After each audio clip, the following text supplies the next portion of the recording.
here.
Is here, is big, and it's closer than you think. It's not a tournament, it's what you don't see on TV. The cash is real, the stakes are high. They bet big, they win big, they lose big. High stakes live action poker, live at the bike. Watch it live on the web, or play it if you dare, at the Bicycle Casino, right here in Los Angeles.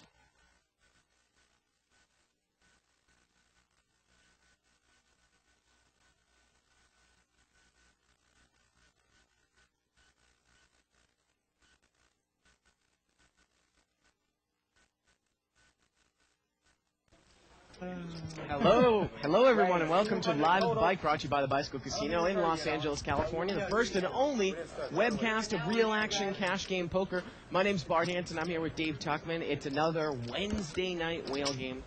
25-50 blinds, $3,000 minimum, unrestricted buy-in.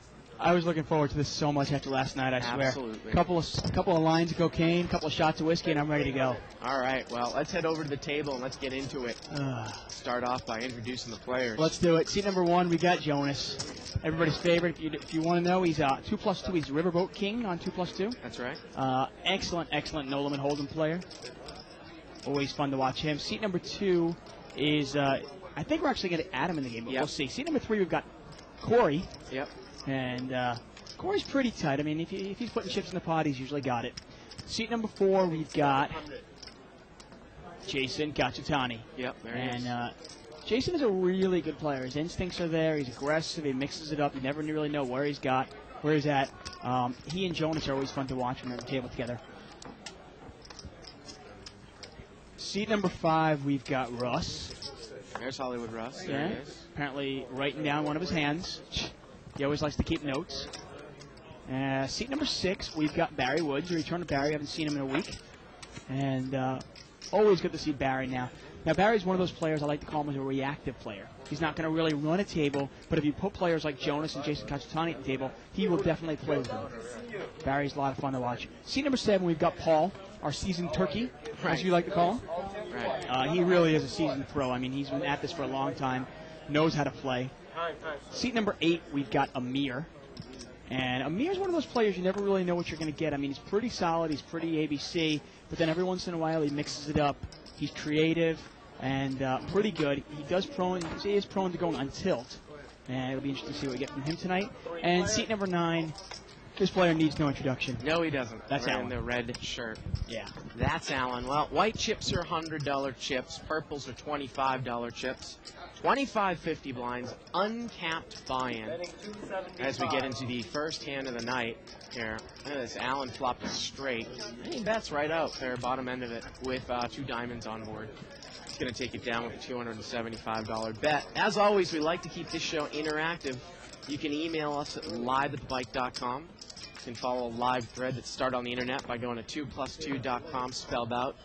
Go over to forums under Tournament Poker, World Poker Tour, etc. Official live at the bike thread for April 19th. Is it the 19th already? Yeah, wow. Man, I hope you got your taxes done. You can also check out our website at liveatthebike.com. Hopefully you're watching the show through the website and check out everything that we've got going on over on the left-hand side of the screen. Yeah, check it out, actually. My Under the Gun blog will be updated at some time during the show. Yeah. So check it and let me know when it's updated.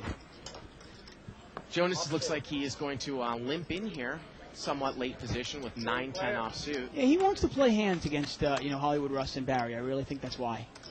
Well, Barry's got a flush draw here, King, King, 9 with a couple of diamonds. Jonas has the best hand. 150. And Jonas is going to bet 150 here. Let's see what Barry's going to do. He's going to check call. Jonas has the best hand. The turn's a diamond, and there's Barry's card. Now, Jonas has a redraw to a higher flush. Yep, he does. And look at this. Barry checked the flush. The turn was the 6 of diamonds. And at this point, yeah, Jonas is going to take the card now that he has that 10 of diamonds. Barry's got a straight flush draw. And the river is an 8. And Barry makes the straight also. Yep. And Jonas can't beat a king. He can't beat a flush. And now Barry's going to bet. Barry bets 400. He check called the flop, check called the turn, and now he bets 400 on the river. I mean, the only thing you're thinking here is now Barry will sometimes call with nothing. Yep. I mean, you got to know that about Barry. But against most players, you look at that flop, and the flop is King, 9, King, King, 9. And Jonas gets away from it. You look at that flop there, King, King, 9. Barry calls you. Okay, I can't beat a king. I really can't beat a 9. And I can't beat a flush. Yep. So we had got word that Osmond might come into seat 2, Mike might come into seat 2, or Adam into seat 2. But now this will be interesting. Now Adam, we've seen Adam the last 2 Fridays really have. I mean, he's probably up 16,000 the last 2 Fridays. Actually, I just got word that the seat is locked up for Adam. I guess he's just going to get money. Yeah, I mean, he's really dominated the last 2 Fridays, but the last 2 Fridays have been a little bit of inferior competition. Right. We haven't seen Mike and Jonas and Mo in those games. Yeah. And I'm really curious to see how Adam will play against. I mean, he's actually going to be between Jason Kachutani in seat 4 and Jonas in seat 1. 2 of the better players at this table and 2 of the better players around. Jonas is going to open here for 200 with ace-queen. Amir actually limped in front of him. Jonas has got the ace-queen offsuit. Amir limped in with a suited ace-rag here from up front. And if he makes this call, is he going to get involved here if the case ace falls? We can see 1 ace was dead in Barry's hand. Here we go to the flop. Well, 8-3-10 misses both players here. Yeah. Amir's going to check. Now, Amir's one of those players that, like I say, I mean, he plays it solid almost all the time. He makes some questionable calls sometimes, and then he makes some questionable moves sometimes, but sometimes those moves obviously work. Jonas makes a $450 continuation bet, and he's going to take it down there. I got to tell you, man, I love Wednesday nights now. Absolutely.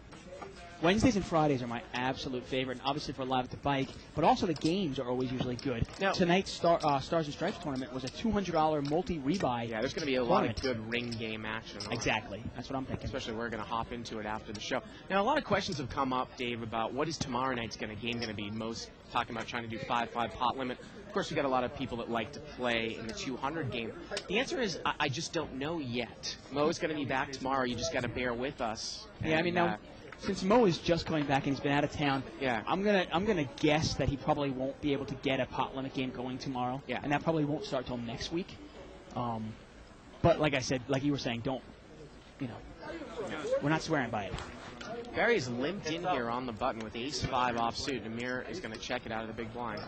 Well, Amir flops top pair here. Now Barry's got the 5 of spades in his here, and Amir checks. And Barry's going to throw a little $100 bet out here. And Amir's going to check call here with top pair without a spade. And here we go to the turn. Turn's a jack. Amir checks. Barry checks. And the river's a 10. 1 card straight out there to the queen. Now does Amir, and Amir puts a little bit of a kind of a blockish bet out here. He doesn't want to get raised off. He doesn't want to get bet off the hands. He bets 200. And it's tough for Barry to raise really without at least the queen, and even then he might just call.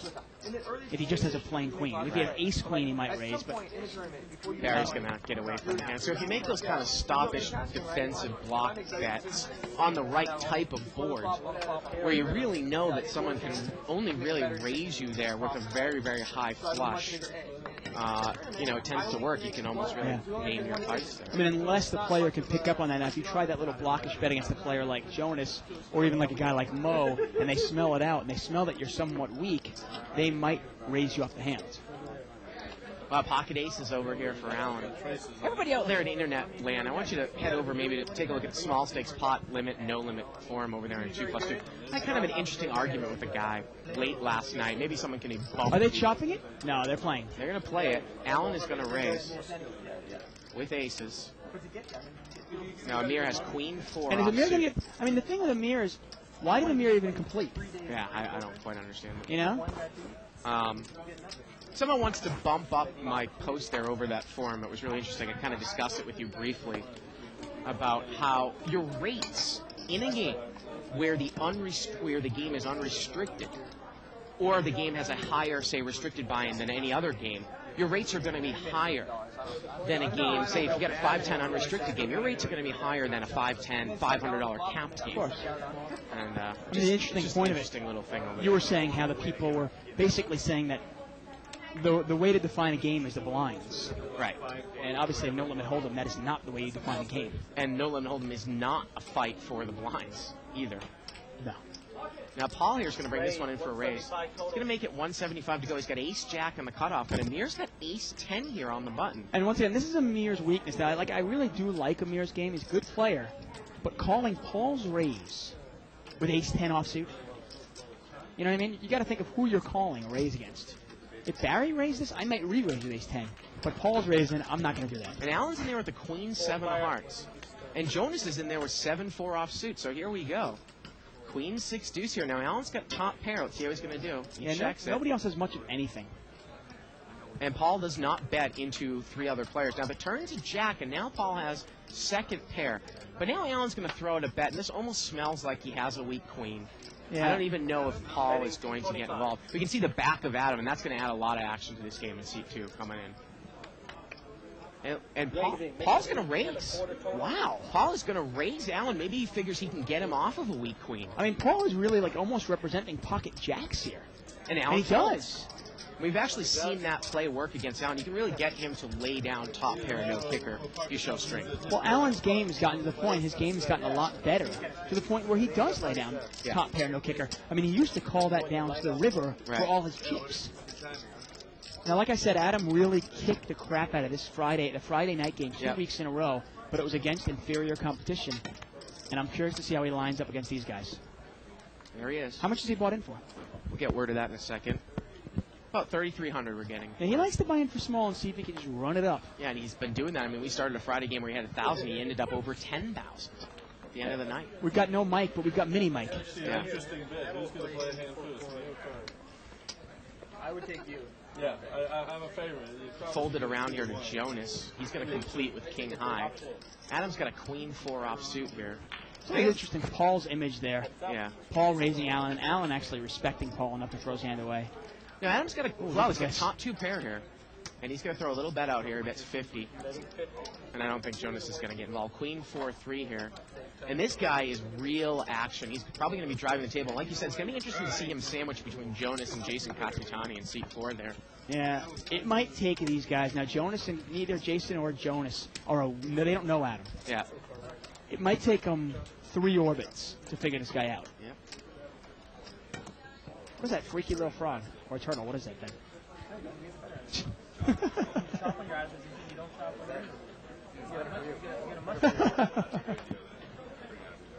I like that. We had a first email of the night here from James Rangel, and I'm going to sum it up. It's a good question. He's talking about through your poker career. Did you guys have players that brought you along in the game and helped you refine your cash game?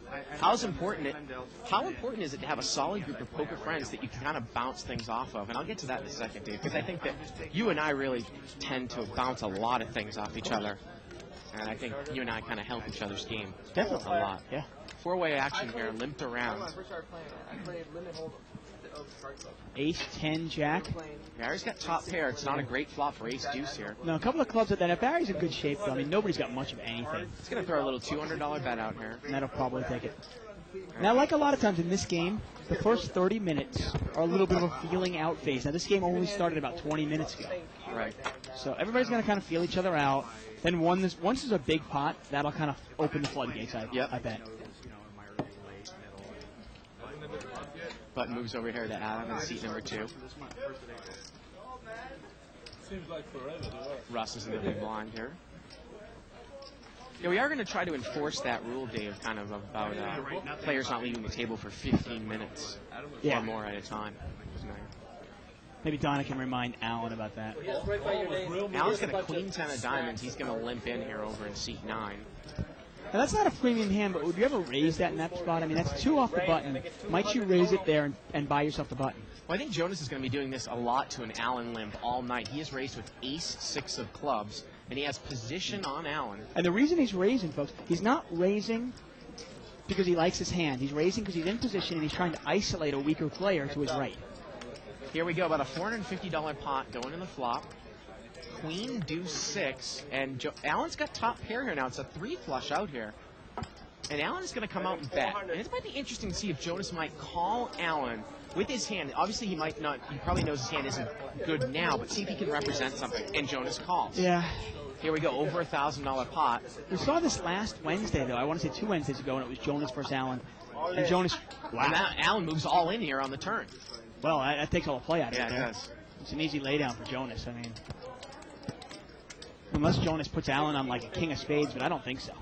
Allen rarely plays a draw that hard. Allen is all in here for about a little over the size of the pot. He's pushed in here for $1,650.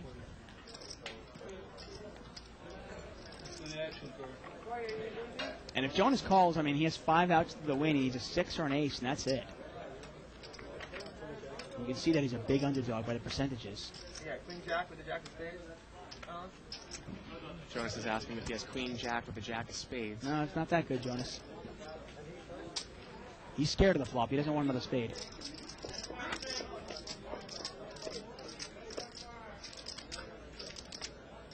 And Corey played no hands and got up and left. Did he really? Yeah. I guess he didn't like the game.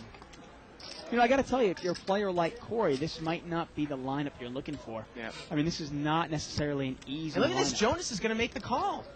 He's going to make the call, and he is way behind here. Way behind. I'm really surprised he called this. Here we go to the river. The river is a 4th spade, but it gives Allen's queens up, and that is good.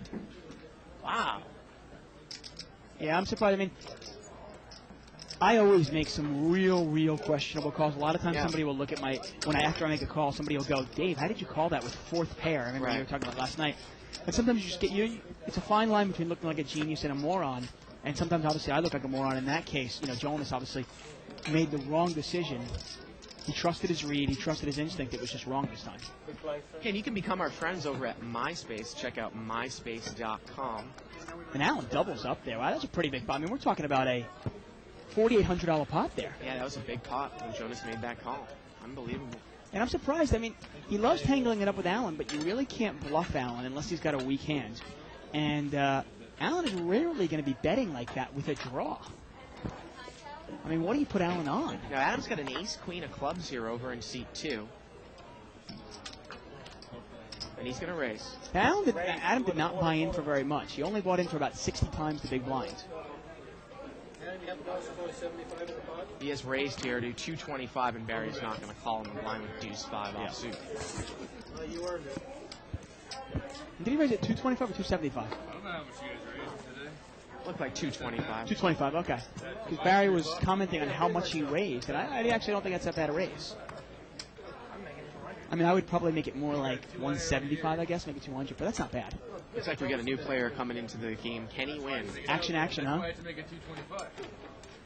Actually 25, I don't know. Ace-queen suited here for Amir. And that's... There he is. And you know what? I mean, I don't mind that. Normally, you don't want to see a game filled with Kennys, but we just lost Corey. Right. And Kenny's virtually the same player. Amir just limps in with ace-queen. Adam limps in with 7-8 of spades. Jason Katsutani's in there with 4 or 5 offsuit. I wonder how long it's going to take for Jason to start trying to kind of rule this table a little bit. 6th player. You know, we saw him a couple of weeks ago. Yeah, he picks his spots. 6-way action here, limped around. Well, ace-6 king here. Now look at this. Adam's got a flush draw, and Amir's got top pair with ace-queen. Amir did not raise. Now, Adam does like sometimes, he likes to raise sometimes with his draws. $150 bet here by Amir, and Adam calls with the flush draw. Very quickly call there. Now Russ has got a gut shot to the jack with a 2 flush out there with backdoor clubs. Yeah, I mean, I think you can pick a better spot if you're Russ, can't you? Well, he's going to make the call. Wow, okay. What do I know? And this pot now is quickly over $500 here to the turn. Amir's got a lot of cards to dodge. You're going to need to dodge a spade or a jack here. 3 player. And here we go to the turn. And the turn is a spade, and Russ hits his hand, but and look at that, but the flush is out there. That's what we talk about, the danger of going for straights with 2 flushes out and there. Adam cannot lose this hand. He has the highest spade in his hand, and he just calls here. And what is Russ going to do now? Wow, I'm surprised Adam did not raise. He just called. And Russ folds. He gets out of there. I guess he was really trying to hit the offsuit jack. Amir bet 300, and Adam called over $1,000 pot here to the river. The river's 3. And what is Amir going to do? Is Amir going to put like kind of a blockish little bet out there? And it's not going to work, though. He's going to, wow, he puts that 500. He's going to bet a $500 bet. And Adam just called him. He just smooth called the whole way there. Well, you know, he might have looked at it in the sense of this. And I think Adam needed to raise. Maybe not necessarily the turn because you got a player behind you that you might want to keep in. But I definitely think he needs to raise the river there. But, you know, hand it to Amir by betting amounts that kind of scared Adam a little bit.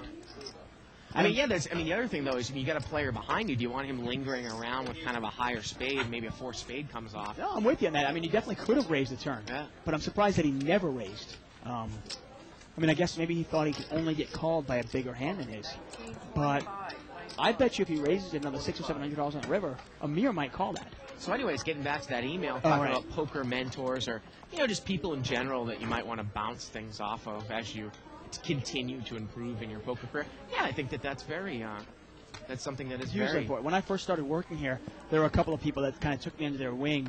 One of them was Joe Wynn, who I really have a lot of respect for. Not the Joe Wynn we see on the show. Right, we talk about Joe Wynn, who will never be on the show. Actually, a professional poker player would say he won the World Series bracelet in 2000 for Stud High Low. Right. And he gave me a lot of insight into being a professional poker player and a lot of wisdom. Now here we go. We get a raise here by Jason Katsutani with Ace-Jack, 375. Now Russ folds the same hand. Russ had Ace-Jack, he folds. Adam limped in with pocket deuces here. Is he going to try to take this out of position? Again, the problem with this is you never know what Jason's raising with. Yeah, that's the problem. I mean, if you know he's got aces, you might want to call. But in this case here, the only way you're going to make real money off this hand is if it comes out specifically Ace-Jack deuce, Ace blank deuce, you know, Jack high with a deuce. And he throws it away. I think 300 is just too much to call with pocket deuces there. Especially heads up there, out of position. And obviously a group of friends. I mean, you see Daniel Negreanu, and you know he's obviously good friends with Phil Ivey and what's his name, Cunningham. Alan Cunningham. And they're all friends, and they used to talk about strategy and stuff. And I think that's really important. I used to do it with Larry, and I do it a lot with you. Obviously, you and I on the show sit here and talk about poker and debate it for 3 hours at a time, and then sometimes we go home and call each other and talk about it. Right. It's pretty Sometimes sad. I get a call. Pretty sad, actually. Sometimes I get a call from Dave around 2 in the morning. Hello? Oh. Bart, you wouldn't believe this hand. Yeah. Ace-Jack of clubs over here for Barry Woods. Looks like he's going to raise. Yeah, that's a raising hand for Barry. He's going to make it 225 here. 2.25 to call. Like you said, Barry's kind of a reactive player. He's not necessarily going to drive the action, but if somebody's in there who is, promoting action, he will give action, and he will get mixed up in a lot of big hands. Well, we saw last Tuesday, when he played, there wasn't that much action at the table, and there was really nobody out there that was pushing it. Yep. Actually, no, it was last Wednesday, I'm sorry. Because no Mo was here, Jonas wasn't here, Jason wasn't here, Mike wasn't here. Buttons moved over here to Amir in seat 8. Pocket kings here for Barry Woods. And this is real nice. It's always nice to get kind of a marginal hand and raise with it and take it down, and then get a big hand right after that. Yeah. Because the table might think that you're kind of trying to come over them. And look at this, we get a raise from... Right, Hollywood Russ with queen 9 of clubs here. Let's see what Barry's going to do. $225 raise. Russ kind of coming out of his shell a little bit, raising with kind of, some creative hands there. Barry's got re-raising chips out here. And I think he rarely does he try to trap and slow, but that is a pretty big raise. I don't think you want to just call this, though.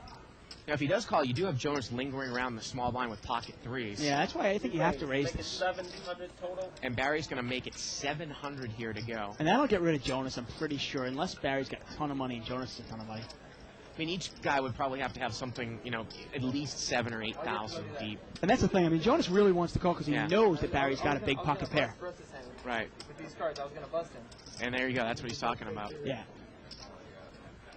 And he knows, because he knows Barry's got a big pocket pair. He really wants to call there. Yep. But the raise is just too much. The funny thing is, if Russ normally, he normally actually mucks that hand in early position, and Barry comes up with the raise, I think we see it heads up.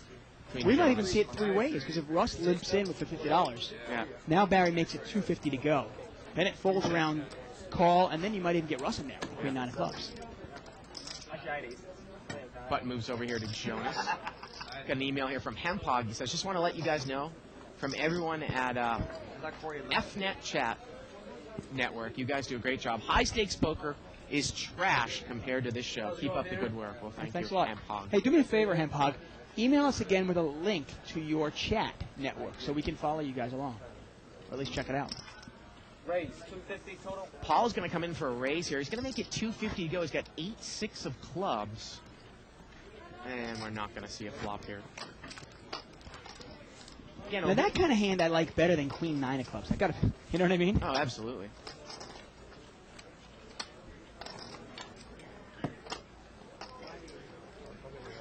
I shouldn't have doubled up. Whenever he went to pot, he leaves for 20 minutes. I just want to remind Donna to make sure Allen's not out of the game for more than 10 Because minutes. whenever he has Right. a real hand, he always tries to check raise me.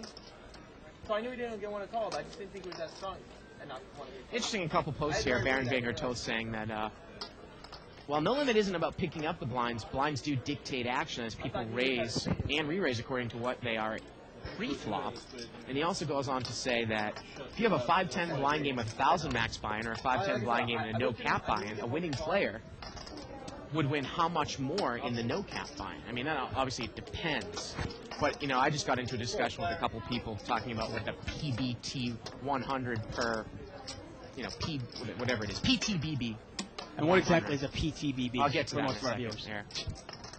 10-9 deuce here with a couple diamonds. Amir's got A7. He's going to take a shot at it. He's going to Yeah, bet exactly. 300. Well, that's why I just called him on the flop, because I wanted to bluff him. Yeah, I wonder if anybody has anything here. Well, seat 2, Adam's got a jack 9. He's got second pair with backdoor Whenever he bets diamonds. into me, he doesn't really have a good hand. So he didn't have a good hand, but it was... Kenny's actually got top pair here, though. Yeah, Kenny's got queen 10. And he's going to check call here.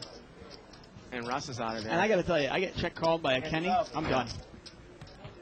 That's one guy at this table I don't want to give action to. Turns to 6. Well, now Amir picks up a draw, so he probably should take a card here, I would imagine. It's not much of a draw, but it is a draw. You're Yeah. right. I don't know, maybe Kenny might not even give him the opportunity to. I would not be surprised at all if Kenny put a bet out here. He He does. does. Betting 500. A lot of good players will check call with a hand like Queen 10 and then put money in there on the turn. And Amir is out of there. And Amir Well, throws it back. when we're talking about online, we talk about big bets per 100. And look at that. The hand. river would have been an 8. Yeah, there you go. Nice bet by Kenny. Gets himself a pot there. Talking about big bets per 100 hands, which in limit, if the blinds are, say, 10-20, a big bet is $40. Okay. So if you can make 2 big bets per 100 hands, you're making $80 per 100 hands. In no limit, that stat doesn't mean anything, but we still need a reference point. So they call it Poker Tracker Big Bets, because that's what Poker Tracker does. So in, say, a 5-10 game, a Poker Tracker Big Bet would be $20. So if you make $100 per 100 hands, Oh, so it's not even $10. no, it's a Twice big the bet, remember? Just like in limit. The big bet's only $10 though. There's no $20 rounds. Well, that's how it works. No, you're Okay, right. You're I right. see what That's you how mean. it works. I Yeah, get it. it is a little bit kind of Screw deceiving. it. Okay, so it's still $20 for 5 Right, right. Ooh, pocket Wow, kings for Jonas. Jonas has got kings I here. gotta tell you, Ronnie is right on top of it, man. He has gotten so much better at that. And Puts up those good cards right away. He's going to raise to 200. And look at Adam. He makes a quick call with ace-9. Quick call here, ace-9 off suit. I mean, you don't give credit. You might not give credit to Jonas for raising in the cutoff seat there, Yeah. But at the same time, ace-9, you really want to go to war with that hand. And, oh, man. 9-9-8 with a couple of diamonds. Adam's got trips. And Jonas comes out and bets. Every single time Adam's on the show, he is blessed. It's that friggin' turtle. Jonas bets 400. It's a pot-sized bet. How is Adam going to play it here? Is he going to raise right away? Maybe a minimum raise here? A good player would raise this right away. And Adam a watches bad the player show. would easily call this. Adam does watch the show here. Can he represent maybe tens or jacks here and maybe get Jonas to come over the top of him? I think that's the whole point of raising this. You raise this up right now and try to represent like you have tens or jacks. Because somebody with 9s would wait to raise. And look at this. I love the play. He's going to raise right away. He's going to min raise here. Well, he's going to raise it up to 500 and puts Jonas in a real tough spot here. Remember, it's heads up. It's really tough to put somebody on a 9 here. Remember, he called your raise pre-flop. What do you think he might have? Might he have 10s or jacks or even queens? Players do call pre-flop with queens. I mean, if Jonas raises on the cutoff seat and I'm behind Jonas, there's a good chance I might just smooth call him with queens. Look at Jonas. He's trying to get a read on the guy staring over there. And Adam's trying to stay as still as possible here. And I got to tell you, sometimes we give Adam some crap, but we got to give him some credit here. This is a great play by him. And I think Jonas might come over the top here, and this is the reason why you raise this flop. And if he comes over the top, then I can just call. Well, I think that if Jonas comes over the top as big as he wants to, it basically is going to put Adam all in anyways. Wow, and I got to tell you, Adam has played this hand to perfection. He's going to make it 2,000 more here, and I think Adam only has maybe 4,000 total, and I don't think Jonas is going anywhere, even if you just push here anyways. Yeah. Depending on how much money he has, he goes all in. And he's going to move all in. And Jonas, I think he almost knows it. At this point now, yeah. And Jonas makes the call. He makes the call here. And Jonas has got 2 outs only because Adam has the ace of diamonds in his hand. Yep. They might run it a couple times. Folks, this is going to be a $9,000 pot here. And Adam is, wow. the call pre-flop was obviously questionable. Right. But hey, he tossed in $300 there, and he's now won $4,000. Well, here we go. They're going to run it once. Here we go to the turn. Oh, they're going to run it twice? Turns a deuce, river's a 4. Well, Adam wins the first one. Turns a queen. Jonas still needs a king and a king only. And Adam is going to double right through Jonas. Wow. And he had just won a pretty good pot off of Amir. So he is now already, remember, he only bought in for a little over $3,000. He's probably got close to about $10,000 now. And look at the turn card. Well, now, did Rodney put up the second turn card? I'm sorry. Okay, the first turn card was a deuce of spades. But if for some reason Adam smooth called there, and now the turn card comes queen of diamonds, it almost lets Jonas off the hook.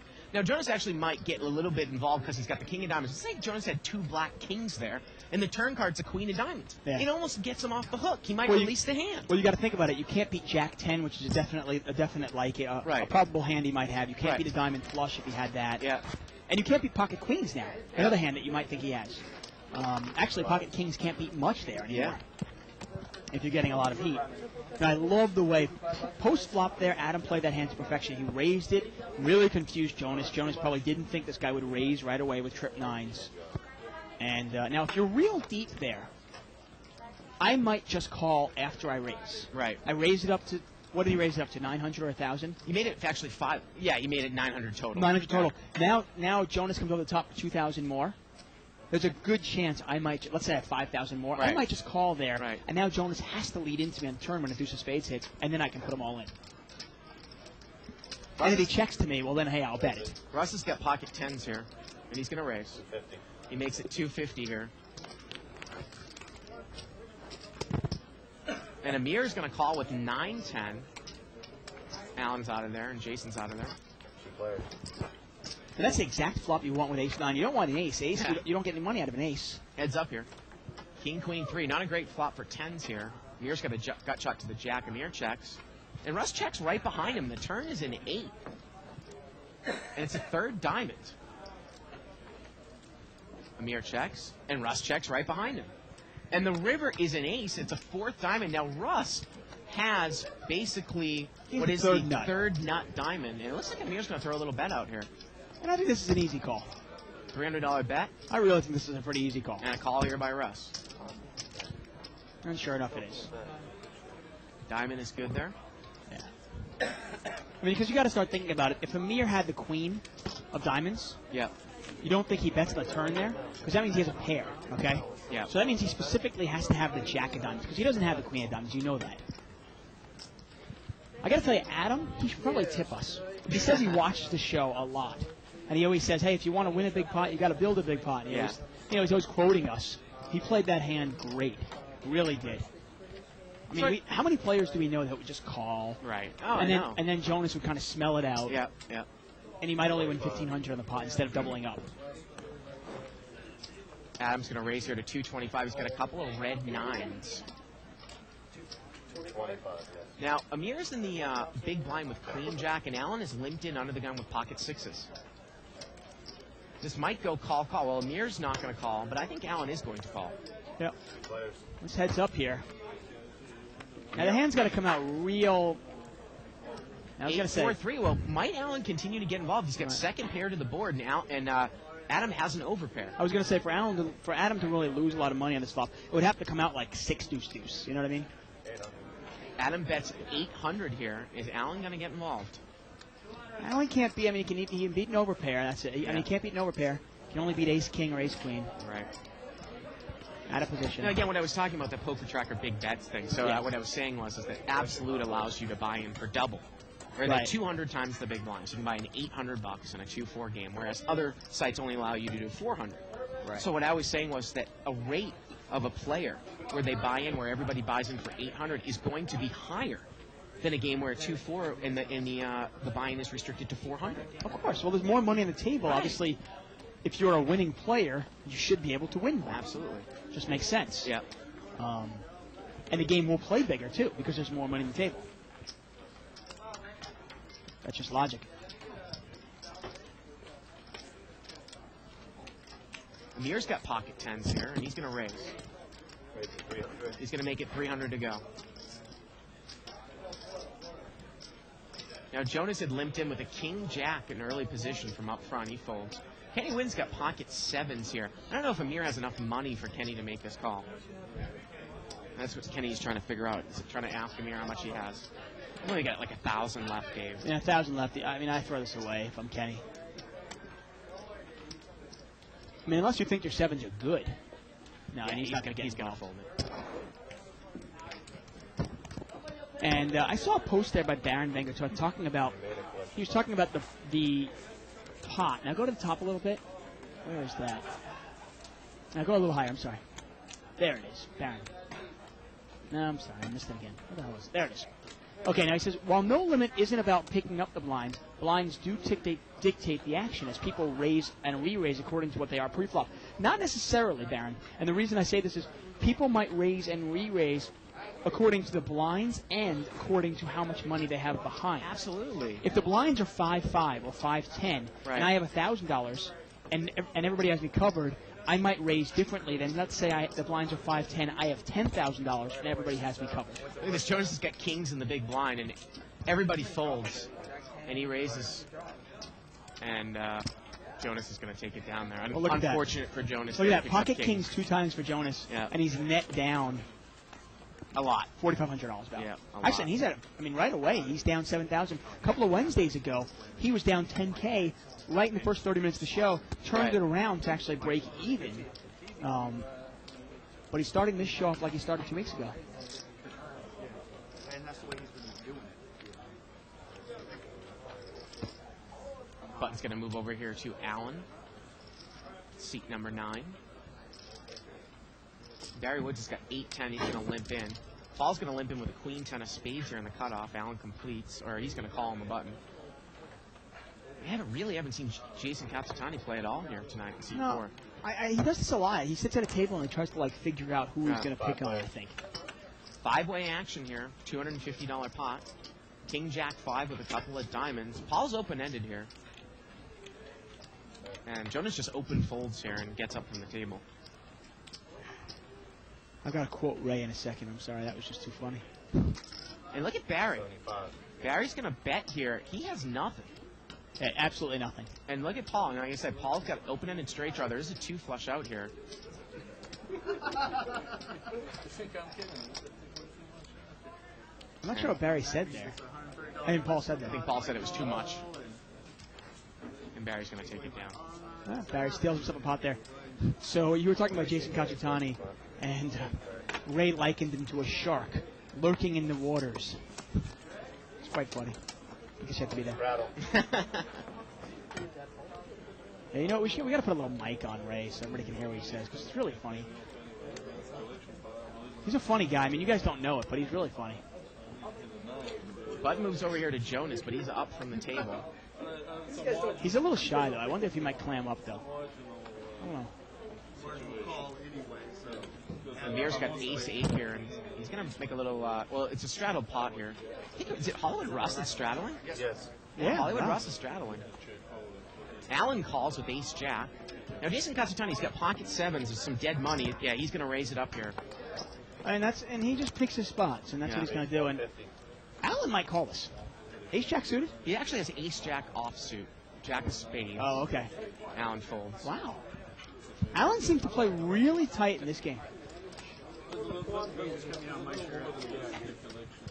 Butt moves over here to Kenny Wynn in seat 3. And we're going to see a collection pot. Yeah. Hollywood Russ is in the big blind here. Allen's upset about something. I think he feels like he's too short. Is his chair too small? I don't know. Yeah, Somebody it looks get him like a- he's bothered by something. Somebody get him a booster. Folded around here to the blinds. All right, guys, I want to take a break, so I got to win a pot first, right? Is that how it works? You can't take a break until you win a pot? Yes, so you're stuck here for 3 hours. You double up, you're allowed to take breaks. Or is it that if you win every pot, then you have to? I think Jonas is a little bit upset that Adam has left the table because he's saying, I want to win a big. I want to take a break. Do I have to win a big pot first? And again, we are dealing with these guys without kind of the host of the game, Mo. So it's very. Well, Adam only took a while. He only missed an orbit, and then he actually posted behind. Let's take a look at the first chip count of the night here. Over $41,000 on the table. Adam with $9,000 dominating the table. Let's take a look at the differences here. Adam is up 6,000. Jonas down 6,000. Yeah. Man, Allen only up 500. Amir down 1,800 already. Wow. Four-way action here, limped around. King, deuce, deuce. Queen, deuce, deuce. Oh, And Russ queen, has yeah, got thank trip deuces here. Nobody else has much of anything, and Russ is going to bet it straight out. Yeah. And I like the bet. I like it. Nobody would really believe that you have a deuce. They probably believe you have a weak queen. And if somebody had a bigger queen than you, they might raise you. Or at least call you. And Russ is going to take it down there. The other thing, too, Baron Vangertoe says is that Barton Tuck, so how much more do you think someone would make in an uncapped buying game if they were a winning player? 10% more? 25% more? Spitball a number. And I don't know. I mean, it all depends. It depends on it depends on the game you're playing in the sense of, is it a game where people are buying in close to the minimum? Like if you're playing a 5-10 game, Right. and most of the players are buying close to $500 or $700, or you're playing a 5-10 game where players are buying in for $3,000. Paul is getting up from the table here. Barry Woods has got king, queen, and diamonds. Wow. And Jonas is moving over here to seat 7. There's Paul. I guess he didn't necessarily like the lineup. Yeah, generally if Paul's in a game for 20 minutes and he gets up, it's because he doesn't like the lineup. Four-way action here. We had a Wow. little raise, and Barry here has flopped the nut straight. Who was the raiser? I couldn't quite tell. Probably was Barry. And Barry checks it. If he was the raiser and he checked that flop, maybe it was Russ. Russ is going to bet here with Queen 9. He's open-ended. And it was actually Adam who was the raiser. Oh, okay. So Barry checked the flop. Adam checked. Russ has bet. And let's see what Barry's going to do here with the nut straight. Would you necessarily raise right away, hoping that somebody would play back at you with an ace-king or ace-queen, or even two pair? He just calls. Okay. That's another way to play it. Now, I guess for Russ here, if an 8 were to come off, he might have some reverse implied odds. Now, turns a king. How about a king? He's got a straight. Well, yeah. Well, Russ the same straight. No, Russ has got Queen 9 and Barry has King Queen. Oh, you're right. Same Russ straight. has got, well, now They're it's the chopping it same up. straight. Paul is not in the hand. Barry has King Queen of diamonds. The worst card on the deck. Yeah. And a bet here by Barry and a call Just a call here by Russ. Yeah, and this is going to get chopped up, folks. King, queen versus queen, 9. River's a jack. Wow, that's a bad beat for Barry. Yeah, it's a bad tie. And now he's going to bet here again. He bets 2,000. Well, and that's a nice bet. I think Russ is going to call this, but it's a nice bet. Russ calls real quick. Now, Russ calls that, but I got to tell you, you really got to be aware of the fact that you, in that spot there, you can only chop the pot, right? Right. I mean, unless you think Barry's on pure bluff, which I guess Barry's capable of.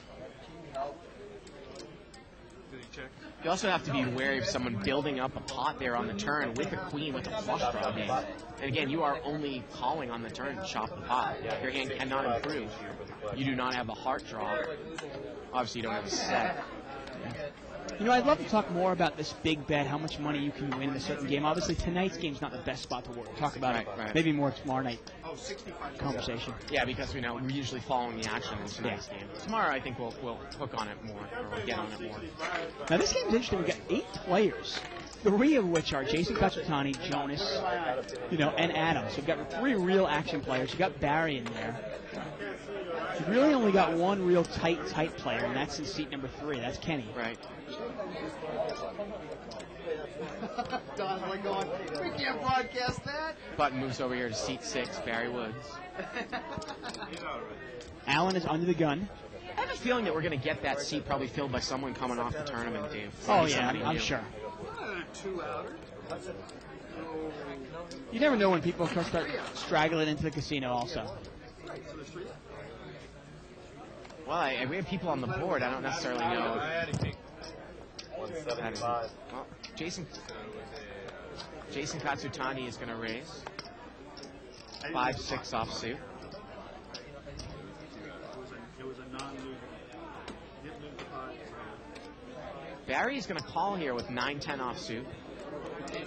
So Jason's starting to open it up a little bit. Namir is going to call with a king-6 offsuit. Well, he's picking up his, he wants to see who he can pick on, I guess. 9-5 deuce. Well, Barry's got top pair. Now Jason's got middle pair, and I assume Jason's going to bet. And he does.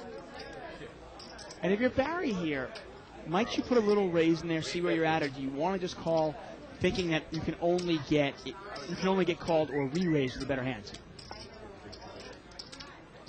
I mean, you might just continue to smooth call all the way down against a player like Jason as long as overcards don't come. Yeah, I mean, is there any value to raising? The only problem, though, is if you don't raise here and any overcard comes, your hand is vulnerable.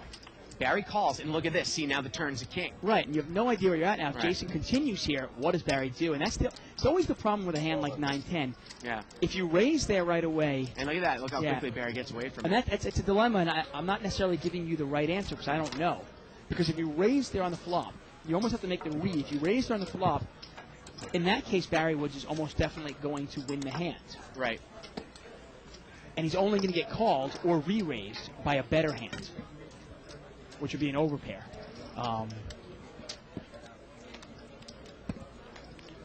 Button moves over here to Jonas. I mean, I don't mind letting Jason Katsutani bluff into me also, but at the same time, a lot of cards you got to be scared of. Yeah, it's different, like, say, if you flop top 2 pair, Dave. Oh, totally different. Because obviously, you are get yourself scared, and that's exactly what happened when the king came on the turn.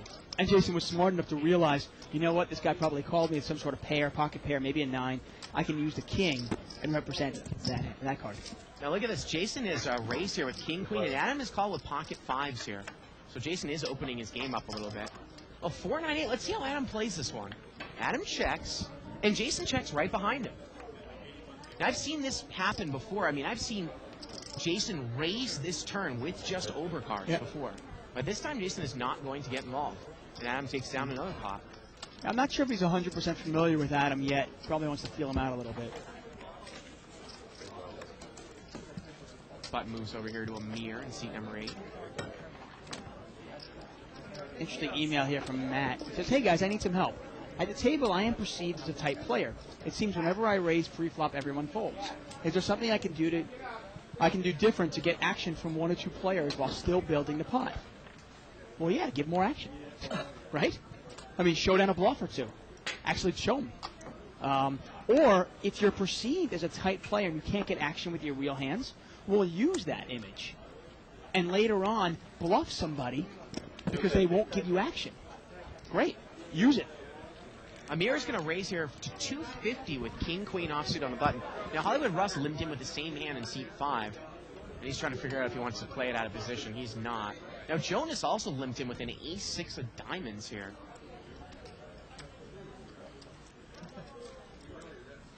Jonas is trying to...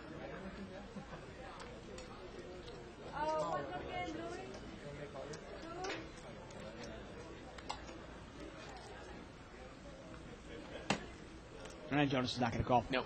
I mean, the important thing, Matt, is that you recognize what your image is, how people perceive you. Now use it. Right. Steal some pots. Absolutely. Actually, I'll take. You don't necessarily need to even show the bluffs. Let them think you're really tight. That enables you to steal pots later on. Button's going to move over here to Allen in seat number 9.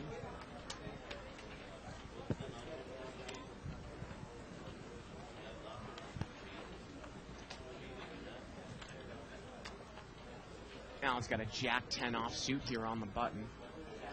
And Allen does not do a lot of raising with somewhat connected hand state where you might see more people raise in late position. Look at this. Jonas is going to raise here to 450 with 7 deuce offsuit. He takes it down. For 450. Russ ain't going to call this, is he? Yeah, Russ has got a Jack. I mean, Russ can re-raise it. That's all I can do. If he thinks Jonas is on a steal, you can re-raise. That's about it. Certainly don't want to call this out of position. He's not going to get involved. Another question here from Seth Sherman about pot sizes. Hey, this might be a very basic question, but if the pot is 295,000 and a player bets 150,000, so now the pot's at 445,000, would I be getting 2.9 to 1 if I called? And that's about right. Yeah, I mean, if the bet's about 300,000, the pot's 450. I'm sorry, the bet is 150, the pot's 450. Yeah, you're getting about 3 to 1. And obviously, it's just basically it's it's simple division. 450 to 150 is 3 to 1. Thank you for the email, Seth. Hope that helps.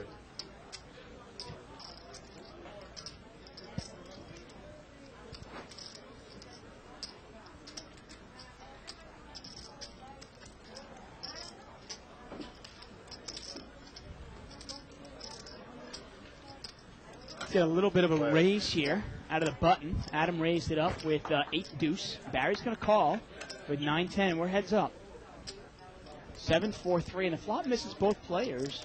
Barry's out of position, and Adam was the pre-flop raiser. He wondered if it's going to check, bet, fold. But Barry looks like he's cutting out chips. Barry thinks that maybe Adam raised with some big cards. And he's going to put a little bet in there, kind of a little stop and go. And he bets 800 into about into a $700 pot. He bets 800. Pot is now 1,500.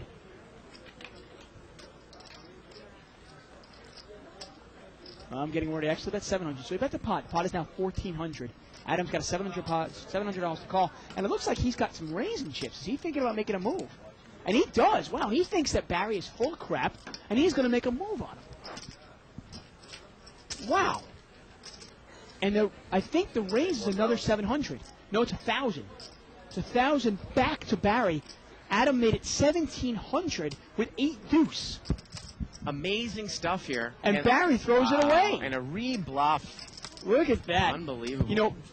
Barry took a stab at it thinking that Adam probably missed that flop, and if Adam did not have a pocket pair, it would be tough for Adam to call. Right. Well, Adam said, you know what? I think you're thinking that. I'm going to take it one step further, and I'm going to raise you back. Exactly, Ray. I'm thinking that you're thinking that you're thinking I'm thinking that, okay? And that's real poker. That's poker. I love it, man. Look at this. Hollywood Russ has picked up a couple of ladies' pocket queens here. I mean, that's the kind of stuff I just absolutely love. In look small at that. blind. I got to tell you, I was really wondering how Adam would play. I was wondering how Adam would play against these players, and so far, he is, he's taken him. He's already taken Amir out. He's already taken Jonas out, and now he's taking Barry out. Now, Russ has raised it up to 200 here. Not that big of a raise. Allen is going to call with 7-10 of clubs, and we're heads up here. It's about a $500 pot here. Well, set of queens here for Hollywood Russ. King, queen, 10. He's got middle set. That's a pretty ugly flop for 10-7 of clubs, isn't it? And Russ looks like he's going to fire out here. Yeah, and I think this is a pretty easy laydown here for Allen, isn't it? I would say so. Yeah. Allen's out of there. Remember, Allen still is up from the night from a little bit from Jonas. Yeah, Allen, yeah, he's up a couple $100. Look at that, what the turn card would have been. It would have been a 7. Now, again, that usually doesn't improve 10-7 all that much on that forward, but, you know, yeah, exactly. Allen might get involved there for some reason. For some reason, if Russ actually had checked that or Allen had called for some reason. Interesting turn card there. The button moves over to Hollywood Russ in C5. Amir is under the gun. Speaking of under the gun, you can go to liveatthebike.com and read my new blog. And yes, it is fight night on my blog. It's about time. I don't want to hear it from you anymore, okay? One more stinking word out of you, that's it. I'm pulling your shirt over your head. Yeah, pull my shirt over my head. Exactly. Now, Adam is limped in here with pocket 5s. Russ is going to limp in here. Barry's got a Jack 10 he completes. And Jonas checks it out of the big line. We're going to see 5-way action. $250 pot. Here we go. 9-8-6. Yep. Wow, straight for Jonas. Yeah, Jonas has got the bottom end of it. Now, Russ is open-ended towards the top end, and Barry's got top pair. And Barry's going to come out and bet on top pair. 175. He's going to bet 175. Now, Jonas's hand is very vulnerable here with the two flush. He's almost, I think he has to raise this, and he is going to. He is. You've got to raise that up. And can Russ call this? Now, it's a 2-spade out there. He learned the hard way before with the Jack of Spades. But he got rid of it, though. Give him credit. Yeah, what's the point of calling? Right. What are you calling for? Offsuit Jack. So I guess he's calling it, if he called this one, he'd be calling for an offsuit 7 or an offsuit Queen, and that's it. And Barry there, he's going to fold the 9, and Jonas takes it down. And Jonas gets no action on it. Wow.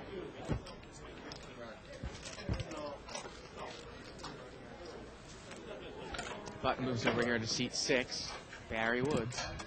Email here from Bernie McInton gang. He says, Dave and Bar, big fan of your show. I'm a pretty solid limit hold'em player, and after getting up some confidence by watching your show for the last several months, decided to play some no-limit hold'em cash games. Armed with my knowledge of trap hands, implied odds, reversed implied odds, and so forth, I bought in for $80 in a $100 restricted buy-in game, and 7 hours later, I turned my 80 into about $800. Well, there you go. So that, wait, it goes on to say, I owe much of that to you guys. Well, feel free to send us money to Dave and Bart at Live at the Bike at the Bikes Casino. No, I'm just kidding. Congratulations. I'm happy you're winning. Jason raised there, and Barry re-raised with pocket 9s, and Jason calls with 6-8 suited here. Well, Queen 5 deuce, not a great flop for 8-6. And Jason checks, Barry bets, and Barry's going to take it down there. And I don't mind that call. Jason raises and Barry re-raises. Barry is representing a big pocket pair, and Jason figures, okay, good. That's exactly what I wanted to have when I have 8-6 of spades. Big blind here in Allen's hand. Again, we're playing $25.50 no-limit hold'em with a $3,000 minimum unrestricted buy-in. Button moves over here to Jonas. White chips are hundreds, purples are 25s, big chips are thousands. Yeah. We've got somewhere between $40,000 and $50,000 on the table right now. That's $50,000 on the table. And we're only 8-handed.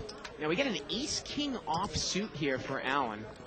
Now, Jason Katsutani brought this one in for a raise to 175 with pocket 5s, and Allen just smooth calls. 4-way action here, $600 pot. Well, there's the king. King 6-4 with a couple of diamonds. Remember, Jason bet with raised it up with 5s. He's checked it, and it's over to Jonas, and Jonas is going to bet with second pair. He bets 300. Now, might Allen check raise here? Yes. I almost guarantee it. And there you go. He is going to check raise. And Jason is not getting much respect. He raises, gets called in 3 spots. And Allen takes it down. There you go. Nice hand there for Allen. And that's what Jonas was talking about there. He goes, usually he check raises with his big hands. Yeah, but I mean, the thing about that for Jonas, though, is on a 3-flush board with what happened earlier the night, Queen with 3 spades, Queen rag without a spade is not a big hand. I mean, that might be a bet that Allen throws out there, right? Yeah, I just don't buy the fact that Allen would fire twice with nothing. I mean, he might fire once, but 2 bullets? It's just not Allen. Although Allen has been reinventing his game all the time. Barry's over here in seat 6. Jonas is going to raise it up here with ace-8 offsuit. Allen's going to call with a king-jack of hearts. And Adam's over there with Jack 9 of clubs. He makes the call. So $600 pot 3 ways. Now, once again, Jack 9 of clubs. You're not looking for a jack here. Well, there's an Jonas ace. has hit the ace. Now, is Allen going to get involved here? It gets checked around. Jonas did not bet. The turn is a 4, and now Adam's got a club draw. Might he bet out now? No? Yeah, Adam might, actually. We'll Adam see. did not bet. No, Now wow. Jonas is going to bet. He bets 400 now. And this might get Allen to call, and that might get Adam to overcall with clubs with 1 card to come. And there it is, $400 bet, a call and a call. And I was worried that Adam might have raised there. $1,600 pot to the river. The river is a 9, and Jonas is going to win this one. He might not bet it. I mean, he only has ace-8. I think he's going to turn this one over. Unless he thinks he might need to bet here, Dave. He might bet it also thinking he can get called by a king. And this is really what does separate Jonas from a lot of other players. He might bet this thinking he can get called by a king. Maybe one of those players is a draw. Yeah, and there you go. I don't know if he's betting this to get somebody off of a bigger ace, though. No, I tend to agree with you now. Yeah. He's going to bet 600 here. Maybe he can get called by a king. And if he does get called by Allen, hey, it's an extra $600. Yeah, he probably figured one of those guys picked up a club draw. Or maybe somebody picked up... And Allen calls. There you And go. what a great value bet here by Jonas at the end. And I got to tell you, 95% of players that we watch on this show would have checked that ace-8 on the river. They bet it on the turn, but there's no way they bet it on the river. And that's an extra $600 that Jonas wins.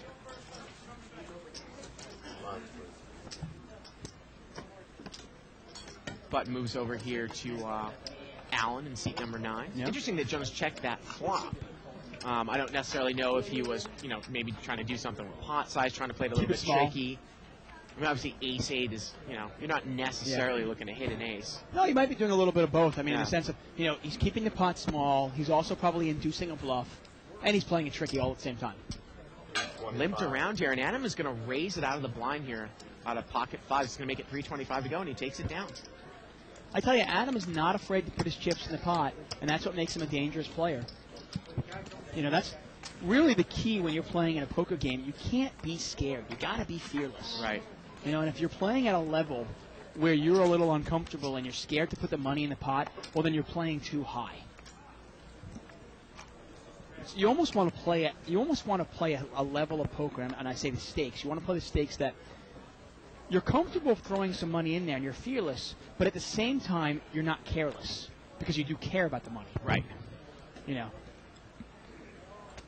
We've seen a lot of players. Actually, Adam, we saw him playing that 3-5 game with the 5-5 lines, where he played it almost careless and just threw away $2,000. Plays 350. Got a $350 raise here by Jason Katsutani out of the blind. He's got ace-jack off suit. Now, Allen's got pocket 5s. Is he quite deep enough to make this call? He makes the call. And Adam here has got queen 4 clubs. He makes the call. Well, he's certainly deep, and so is Jason. Wow, so we get about a $1,500 pot to flop? Somewhere in that A range? little bit less. 3-way action here times about 450. Okay, so $1,350? Yep, here we go. Wow, Allen's got a set, king 5-3. Now, again, though, no one really has anything else. And that's it's a great flop for a set of 5s. Anytime you can flop a set With the high card. with a king or a queen or an ace, you really like it. Jason bets here about, I want to say maybe 600. And Allen just smooth calls. That is something Allen will do. I don't normally see him raise with his sets. Allen will raise with ace-king right away. Yeah. But Allen, generally with a big hand, like a set, he will just call. He'll slow play it. And hopefully for Jason, the only way that I think Jason's going to lose money here is if an ace might peel off here on the turn. Yeah. Obviously, he knows he's behind now, unless he thinks that Allen might be on a diamond draw. Here we go to the turn. You never know. Turn's a 9. Let's see what Jason's going to do here. I mean, the only thing also is if you think Allen's on a weak... And look at this. Jason moved all in. Oh, my And God. Allen calls, and this pot's going to be about $6,000 here, folks. What is he doing? Wow. And Jason Katsudani is drawing dead. I think he thought, Dave, that he could get Allen off of a weak king. Obviously. And Allen couldn't call if he was on a flush draw. The river's a jack. It's inconsequential. Yeah, Jason was drawing dead. I mean, that has got to be what he was thinking. He thinks that he can get Allen off of a weak king, maybe like a king jack, king 10. If he's on diamonds, it's going to get him off of that too. I think he can only, Allen can only call there with the set, you got to figure even Allen might raise there with 3-5. Remember, Allen called a big pre-flop raise out of the blind as well. Well, I mean, that was the thinking. I guess, Jason goes, okay, this guy does not have pocket kings, right? Yeah. So he doesn't have pocket kings. He probably doesn't have king 5 or king 3. Right. He's either got a straight draw, or he's got a flush draw, or he's got that lingering. Remember, he likes to play 6-3 sometimes. Right. Or he's got like a 6-3. I want to get him off of this hand. Yes, sir. Wow. Yeah, and obviously, pot here. we always say there's a fine line between looking like an idiot and looking like a genius. Right. And if Katsutani reads Allen as weak and Allen actually has, say, king 10 and Allen throws it away, Yeah. hey, it's a great play. Absolutely. Well, Remember, though, Allen didn't have that much left also, so it's not, it's not Yeah. quite a huge all-in. Man. Barry's raising here with pocket 10s. And that's sometimes the danger of bluffing into a coordinated board because you don't know if your opponent is calling you with a draw or a made hand. Wow, look at that. Now, Kenny Wynn is going to smooth call with jacks here on the button, and Jason Katsutani, that's going to bring him in with pocket 4s. Now, Russ has got a suited gap connector. Well, he's not going to play. Well, you see Kenny here. Now Barry raised. Kenny's giving Barry some respect here. Barry did raise an early position. Look at this ragged board here, 9-8-5. Now, the only thing for Kenny is all he can beat if Barry has an overpair is specifically 10s. Hey, now if Barry gets any heat, though, all he can beat when he gets heat is 7s. Right? I mean, Or ace king. Barry's going to bet 600. Remember, when we talk about this, 600. Barry has got to realize that if he gets any heat from Kenny Wynn, there is nothing out there that he can beat. Now Kenny can use his image here and either smooth call or put a raise in here, but he can easily smooth call this. Because with Kenny smooth calling you, that's as good as a raise. Yes. And you might not raise because you might only, again, maybe get re-raised here by a higher overpair. The problem is that Kenny might actually you might actually give Barry a little bit almost too much credit. Well, he's going to raise it right here. And Okay, I'll well- finish that thought in a second. Well, he's getting some information. The only problem is, though, is he's committing himself with this information. Now, if Barry were to move over all in with aces, Well, Kenny's almost pot committed. Yeah, I think he isn't is pot committed. And that's the only problem with this raise. I think if you're going to play jacks like that, I think you have to smooth call and see what Barry does in turn. Well, but what I was going to say is you almost put yourself in a spot against Barry where you almost might give Barry too much credit. If the turn comes blank, Barry's going to fire again, and you still might not necessarily have the information. I mean, you might just fold thinking the only thing I can beat here is 10s. Would Barry fire again with 10s? The answer is yes. Well, Barry moves all in, and Kenny's pot committed here, and Kenny's going to double up probably. Yep. Unless Barry gets real lucky. Well, Kenny hasn't called yet, but Barry does move all in over the top. I mean, unless Kenny's got a $5,000 chip in there, which I don't think he does, I don't think he can get away from this hand. Now, Kenny's obviously getting lucky here in the sense that he's got Barry dominated. The only hand that Kenny can beat, Barry has. Well, I'm going to say that Kenny, it would probably cost him another $1,500. He's getting about 3 or 3.5 to 1 here in the pot, I would say. It was $600 bet, $1,200. Kenny raises. Yeah, he's getting almost 3 to 1 here. But again, all you can beat is 10s, right? That's the only hand you can beat is 10s. Yes. If you raise or ace king. But with Barry, you bet. Now Kenny raised you, Right. And Barry is re-raising Kenny. And that's the only problem. That's the only reason I don't like Kenny it. is going to call. He's got to call. He's getting 3.5 to 1 on his money. Want to do something there? And he's asking, do you want to do something? No, I got overpair. Oh shoot. He goes, I got an overpair. Barry goes, oh shit. Yeah. And this pot is going to be well over, I want to say, $6,000. And they're going to run it 2 times here. Yeah, Turns there. a jack. Oh, well, he's got outs now. Barry could catch a straight. No, he caught an open-ended straight That was a draw. terrible card, actually. Turns a queen now. Now Barry he's could catch jack. a jack. No. and Kenny Wynn's going to double through. I was going to say, you don't really want to hit your set there if you're Kenny. Right. Now, the interesting thing is we always talk about jacks are vulnerable in deep stack no limit hold'em. Now, the way Kenny played that hand, I got to tell you, I mean, you can't look at the result. I don't like the way he played that hand because by just smooth calling the raise pre-flop, he got himself no information. Right. And he basically pot committed himself on a ragged board. Yeah, he pot committed himself with the over. I mean, And then he actually just said he put in too much money. And that is one of those in-between hands there where the only thing he can beat is pocket 10s. yeah, I mean, you look at Barry. Barry could have. Barry happened to have 10s there. Yeah. But the way Barry played that hand, couldn't Barry easily have had queens? Right. Easily. Very interesting hand. Jason Katsutani's going to get the button here in seat 4. Now, I was just looking at what Pojato said on the 2+2 board about that pot odds question. It was actually a $295,000 pot. Your opponent bet 150, making the pot 445, 150 to call, which gives you about 3 to 1. Yeah.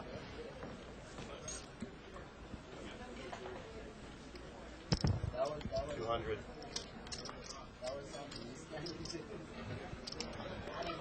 And Jason Katsutani is going to raise here to 200 with King 9 of diamonds, and Barry Woods is going to call here with King Queen. Well, Ace 4-5. Well, Jason follows through here. He's probably going to take it down. And he is. Pretty straightforward there. Yeah. He raises, represents a big ace. And he does take it down there. Well, actually, Barry hasn't folded yet. He's just assuming it. Well, yeah, you're right. I'm making a big assumption. You never know. Barry just lost a hand. He could be steaming a little bit. Board is Ace 4-5 with a couple clubs. I mean, Barry's got nothing here. There you go. Yeah. I mean, he's trying to convince himself of something. I don't know what, though. Barry kind of had a difficult time over in the 5-10 game this afternoon. He was down about 2,500 in that game in a couple hours. That's a lot for that game. Yeah, it is. Collection pot. He's going to have a collection pot here come in. Now, in the same hand, I don't like the way, I got to tell you, I don't like the way that Kenny played that hand. On the same tune, I'm not a big fan of the way Barry played the hand either. I like the raise with 10s. I have no problem with that. I like the bet right away. But when Kenny raises you, you've got to look at it and look at Kenny's stack also and go, wow. He's what committing himself. Right, you got to look at it and go, Yeah. now Kenny is committing himself. Will he commit himself with ace-king? Probably not. What is the worst hand Kenny could have there? You know, Kenny's not playing Ace 9. I don't yeah, think. no, he's not in there with Yeah. ace-9. I mean, the only other hand maybe he would have called it was like jack-10 suited, so maybe he's open-ended. Possibly. I mean, that is the one hand. Right, but the odds of him having jack-10 are very slim because you have 2 10s. Jason Katsutani raised here, and Barry just smooth called with jacks. And look at Jason. He's flopped top and bottom. And Amir's got the nut flush draw with his straight draw. Yeah, Amir's hand is pretty big. Barry has the second nut flush draw. And look at Jonas. He's going to come out and bet as fourth best. He's going to bet 500. Remember, Jason's got top and bottom here. Now, this is one of those times when you can really get in trouble because you know Jonas is really aggressive, and if you're Amir, you can raise here. Yeah. The problem is there's a guy, Jason's behind you. Amir's going to call, and let's see what Jason does here. I mean, he has hit 2 pair. It's a 3 flush out there. I mean, I think if you're Jason, the problem with Jason's hand, though, Amir is just smooth called this. You've got to be wondering, is Amir smooth calling with the nuts? I mean, with the flush already. He's trying to take a look. I mean, Amir doesn't have many chips left. Yeah. But the question is, what about Jonas here? Because Jonas does have chips. Does he have that many chips left, though? And I think he's going to fold. And he does fold. Wow. Now, Barry, is he going to overcall? He overcalls with the second nut flush draw. And he's almost drawing dead because of jack. But look at this, the turns and ace. He actually has the best hand Oh, now. I'm sorry, right? Because he got ace-7 out. Ace-7's out of there. Oh my! I was going to say. Now, if Jason had called, Barry was actually drawing dead almost because Right. a spade. Amir wins. A jack. Amir has the straight. This pot is $2,200, and is Jonas going to bluff at it again? He does. He's going to bet 50. He's going to bet 900. A little bet here into 2 players. Barry by Jason Katsutani folding has the best hand, and Katsutani has folded what would have been a full house on the turn. Aces full of 7s. It's sickening. I mean, I'm surprised that Jason didn't call that. Yeah. You know, I guess he really thought Amir was sandbagging a flush. And look at him, he's sick. Now you wonder. Amir folds. Did Barry get a wince? I wonder if Barry saw Jason's ace. I don't think so. No, he didn't. Okay. You wonder, though, Jason did flick it like this, as if he had something that he was throwing away. That gave away a little information. If Barry picks up on that, you can't do that on the internet. You can only do it live. If Barry picks up on that, and he figures, okay, Jason either threw away a big spade, or he threw away an ace. Or maybe 2 red kings, and he's not happy with Okay. the flop. And Barry calls him. What happens here if it's a blank? How much is Jonas going to have to bet here to get Barry off the hand if Jonas puts Barry on a flush draw? The river's a deuce. It's a perfect blank, and Jonas is going to need to bet here. Problem is, Barry just lost a big hand. Can you bluff a guy who just lost, and he's putting out what looks... Oh, No, man! Barry's going to fold easily, and Jonas takes down about a $4,500 pot. Oh, my God. Wow, and Jonas just persistent betting. Fires 1 bullet into 2 free players, fires a second bullet, and then a third bullet, and takes it down. Man. Wow. And again, Jason Katsutani folded the full house there on the flop. I mean, look at what Jonas had. Jonas had 4-5. He got the nut flush draw and a gut shot straight draw to fold. Yep. He got a full house to fold. Well, 2 pair on the flop. And then he gets pocket jacks to fold. Amazing. He had by far the fourth best hand. Actually, he couldn't even beat the board. No, it comes from him. You take it, break it up, and give it to him. Unbelievable. And the only thing I'll say now, if Jason smooth calls that or raises, obviously Jonas probably doesn't fire into this bullet. I don't think he fires a bullet into 3 players, does he? Maybe, who knows?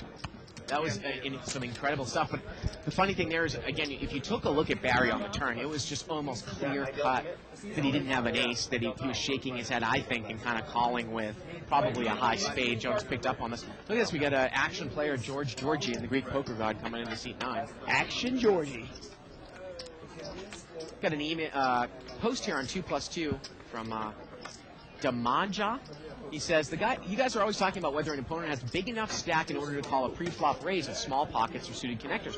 What kind of implied odds should you be looking for in order to make that call? Well, Dave, I always go with the rule of, say, 10 times the raise amount with a small pocket pair, and maybe 15 or 20 times with a suited connector. Of course, there are a lot of other variables that come into play. The type of player you're playing against, your position in the hand. Right. But if I'm playing against a type player, like give you an example, let's say Kenny is raised up. Right. So I'm pretty sure Kenny's got a big pocket pair. I could probably go with a little less on implied odds. Yeah. Because if I hit my hand, he probably does have a big hand. But if, for example, Jonas is raised, Jonas doesn't necessarily have a big hand, so I would need more implied odds. Wow, ace, king, queen here on the flop. It was checked around, or limped around pre-flop. Checked around, now turns to 5 of diamonds. Barry's got the second highest flush. Russ has got the 9 of diamonds. And Amir's going to throw out a little bluff bet. Let's see what Russ is going to do here. Russ actually has the, 1, 2, 3rd nut flush here with the 9. Yeah. A jack or Which a amounts 10 would which beat basically him. amounts to a bluff catcher, and that's Right. it. He folds, but Barry calls. Barry does call with the 8 of diamonds, and this pot's about $600 to the river. And do you shut down if you're Amir, or do you fire a nice size bet here? Yeah, he Amir shut down. checks, and I think Barry's going to check right behind. He's going to take it down with the flush. Yeah, he takes it down with the 8 of diamonds. There it is. Well, what a play there by Jonas. Like you said, firing 3 bullets, once into 3 people, second one into 2 people, get it whittled down to the 3rd person. Barry Woods, who isn't a guy that, folds a lot of hands, Yeah. and gets everybody out of there and gets the aces up hand to fold on the flop, which would have turned into aces full on the turn. Yeah, I think Amir's smooth call really got Jason out of the hand. Yep. And I think Jason kind of looked at it and said, you know what, I can't just call this. I'm either committing all my chips or I throw it away. And he just decided he could pick a better spot. Unbelievable play. Yeah, I mean, and the funny thing is Jonas built himself a pot with the bluff. Just kept bluffing. Ace-jack offsuit in the small blind for Amir. I didn't know he wouldn't call because he didn't have diamonds, but... And Allen's been gone quite a long time. Yep. Barry's going to raise here to 250. Queen 10 offsuit. Amir's going to call with an ace-jack. Russ has got a 3-5 of diamonds here. He linked in 1 off the cutoff, and he's going to make the call. Well, when you get 2 players in there, he goes, why not? $750 pot here going to the flop. 7-4-7. Remember, Barry's the pre-flop raiser. It misses everyone. Let's see if he follows through here and takes it down. Now, if Ross would ever just once in a while fire these, now he has gotten really much more aggressive. Kind of flopped it. You go, okay, you know what, I got a gut shot. I can fire some money in there and see if I have the best hand. You can't necessarily give Barry credit for a big pocket pair in the cutoff seat. Barry takes it down there. Email here from Mark saying, what do you guys do after taking a bad beat in the pot to stay level-headed and not go on tilt? Is there anything you can do besides maybe focusing even more on your play? Well, that is one of the strong points of my game, and I think you too, Dave, is that you and I really don't get all that emotional. I think it's an important part if you're going to play this game professionally. Definitely, yeah. You cannot let your emotions get involved. Get a chip count here. Almost $50,000 on the table. You can see how the total chip amount has gone up as people read by. Adam's still ruling over the table here with 9,500. Jonas has made a nice little comeback here. Let's take a look at the differences. Yeah, and look, Adam up 6,500 still. Jonas has hedged his loss. He's down only 2,200 now. He hasn't actually had a good hand yet. Yeah. He's made 4,000 back in just pure bluffs. And look at Kenny Wynn there, up 4,300. Barry's the big loser there with the 10s hand. Also committing a lot of money there with jacks, with the jack of spades. Yeah. Now, Adam is raised here to 300. He's got ace-10 of clubs. Georgian in the big blind here with ace-7 of hearts. Now, George is familiar with Adam. I think George continues to watch live at the bike as kind of a, polishing tool for his game. Oh, definitely. Anyway, so what I like to do is, if I take a bad beat, Usually that doesn't affect me. I can usually just kind of blow off, go, okay, nice hand, move on to the next one, play one hand at a time. That's my mantra. Play one hand at a time. But if I find that I'm getting emotional, I find that I've really gotten upset because of it, I will take a break. Yeah. Go for a walk, splash some water on my face, and if I find that I'm still emotional, I'll go home. I won't play anymore. Email here from Christian DeFrancisco, or Francisco. Should they try to slow play trips when heads up, or just raise to get the hand over with? Well, Christian, did you see the beginning of the show? It's not raising to get the hand over with. It's raising so you don't get credit for trips and having somebody come over the top of you and getting more action. Also, the possibility of an action killer on a later street kills a lot of the money that you can make in that pot. I mean, there are times to slow play, Christian. Yeah. But if you listen to our show, they're few and far between. Now look at this. It was limped around. Jason Katsutani's raised out of the big blind here with a king-jack offsuit. And it was actually a straddled pot by Jason. So he's made it 400 out of the straddle spot. And Barry immediately calls him here with ace-6 of clubs. And I think Adam is going to get involved here too. He's going to raise. And Jason is going to move all in. Jason doesn't buy it. He moves all in. Adam completed. Yeah, but I think Adam might have committed himself. Well, I mean, this pot is so big now. What is it, 400 more? 475, and Adam is going to call. He completed, Jason raised, and he re-raised out of the small blind against the Saddler. And this pot is what, like $2,500? $2,500 board run. It's more than that. It's like $3,000. Well, there's the the ace. And there's a king. I mean, unbelievable. Jason Turns needs a queen. Jason's got a straight draw Jack now. or 10. No. Rivers is 7, and Adam wins with aces up. Yep. Unbelievable. Wow, and that is that's bigger, Dave. I think that might be close to a $4,000 pot. You know, Adam. I think Adam put Jason on a steal there. Straddle steal. So tried to re-steal it. Jason committed himself to it, and at that point, Adam said, "You know what? The pot's 4,000, 400 for me to call. I don't care what 2 cards you have. I'm calling." Yeah. You know, I'm getting 8 to 1 on my money. Yeah, it was actually about 3,000, about 500 to call. Yeah, of course. I'm getting 6 to 1 on my money. Yeah, at that point, absolutely. I mean, is there a hand that he's more than a 6 to 1 dog against? I guess aces. Yeah, overpair with aces, sharing his call. Specifically pocket aces. Right. I mean, he can show me 2 kings. Oh, hey, I mean, I needed 2 cards. I don't care. Amir's going to buy in for 1,000 more, and I assume Jason's going to. And it was a good read by Adam, and then obviously got lucky to not get unlucky. We had a little raise here by Barry Woods with King 10 offsuit here under the gun. Now Russ has got pocket 4s in the big blind. Who's that? Nobody I know. He calls. 4-way action here. George is in there with Queen Jack. Jonas in there with the Jack 10. Jonas flops over cards and a spade draw. Yeah, and he'll probably bet this. And he does. That's the one thing with Jonas. He'll bet his sets. He'll bet his trips, he'll bet his made straights, and he'll also bet his draws. You really don't know where he's at here. And if you come over the top thinking that he's only got a draw, you might get him off the draw, but next hand he might have a set.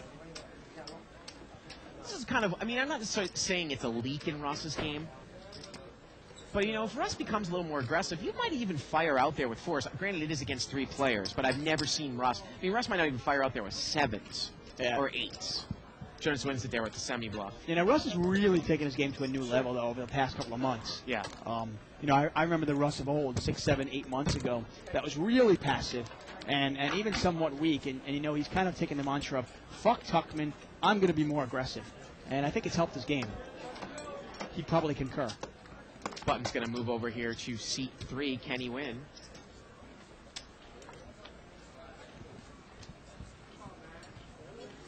What a night of Live at the Bike. Yep. I'm David Tuckman here with Bart Hanson. You're watching No Limit Hold'em. Blinds are 25 and 50. We've got about $50,000 on the table. This is an unrestricted buy-in game. Minimum buy-in of $3,000.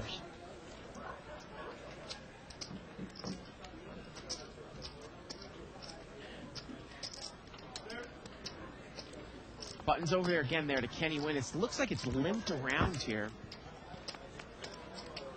And here we go, 4-way action here. Ace 6-10 with a couple of spades. No one has an ace, no one has a 10. Yeah, Adam's got the best hand here. Let's see if he fires at it. He's in last position. Well, he's not going to have a chance. George is going to take a shot at it. Yeah, George's going to take a shot at it with a little bluff. And using George's image with an ace out there, he's normally not going to get called by anyone that doesn't have at least an ace or some sort of probably two-way draw. Yeah, George has actually really opened up his game to the point where he's not very aggressive pre-flop. But post-flop, George is definitely a little bit more aggressive now. Yeah. And he tries to pick up some dead money every once in a while.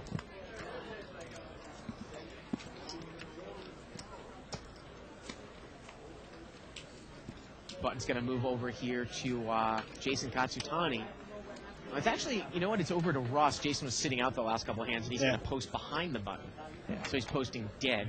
Yeah, Russ has got Queen Jack on the button. That's a hand, if it comes around to me, I'll raise with that. And if only one limper rate, I will even raise with that sometimes. And Jason here is going to raise. Well, he doesn't have the chance, because Jason's going to raise with ace-8. He's going to make it ace-8. Yeah, ace-8, he's going to make it 225 to go. Russ folds. Now, you wonder I've never really seen Jason go on tilt. You wonder if he has a little bit of steam factor, and he's lost 2 big pots already. Well, Barry is called with a dominated 8. 86 against ace-8 here. King 10-10. You know, Barry sometimes will fire out into a flop Definitely. like this. And he goes check on the flop. Barry's a pretty tricky player. Sometimes it is hard sometimes to know exactly where he's at. Turns of 5. I got to tell you, if Barry checks again, I think Jason's going to bet. But let's see. Again, Jason's really good at reading. Well, that's the problem. If Barry puts a little bet in there, I don't know that either. I'm going to bet. if Barry puts a little bet in there, Yeah. Jason might raise him. Yeah, just kind of sensing it. Yeah, and that's the problem sometimes. It's funny, Russ folded the Queen Jack on the button there, which obviously, that is not a great hand to play unless you're trying to hit your Broadway straight.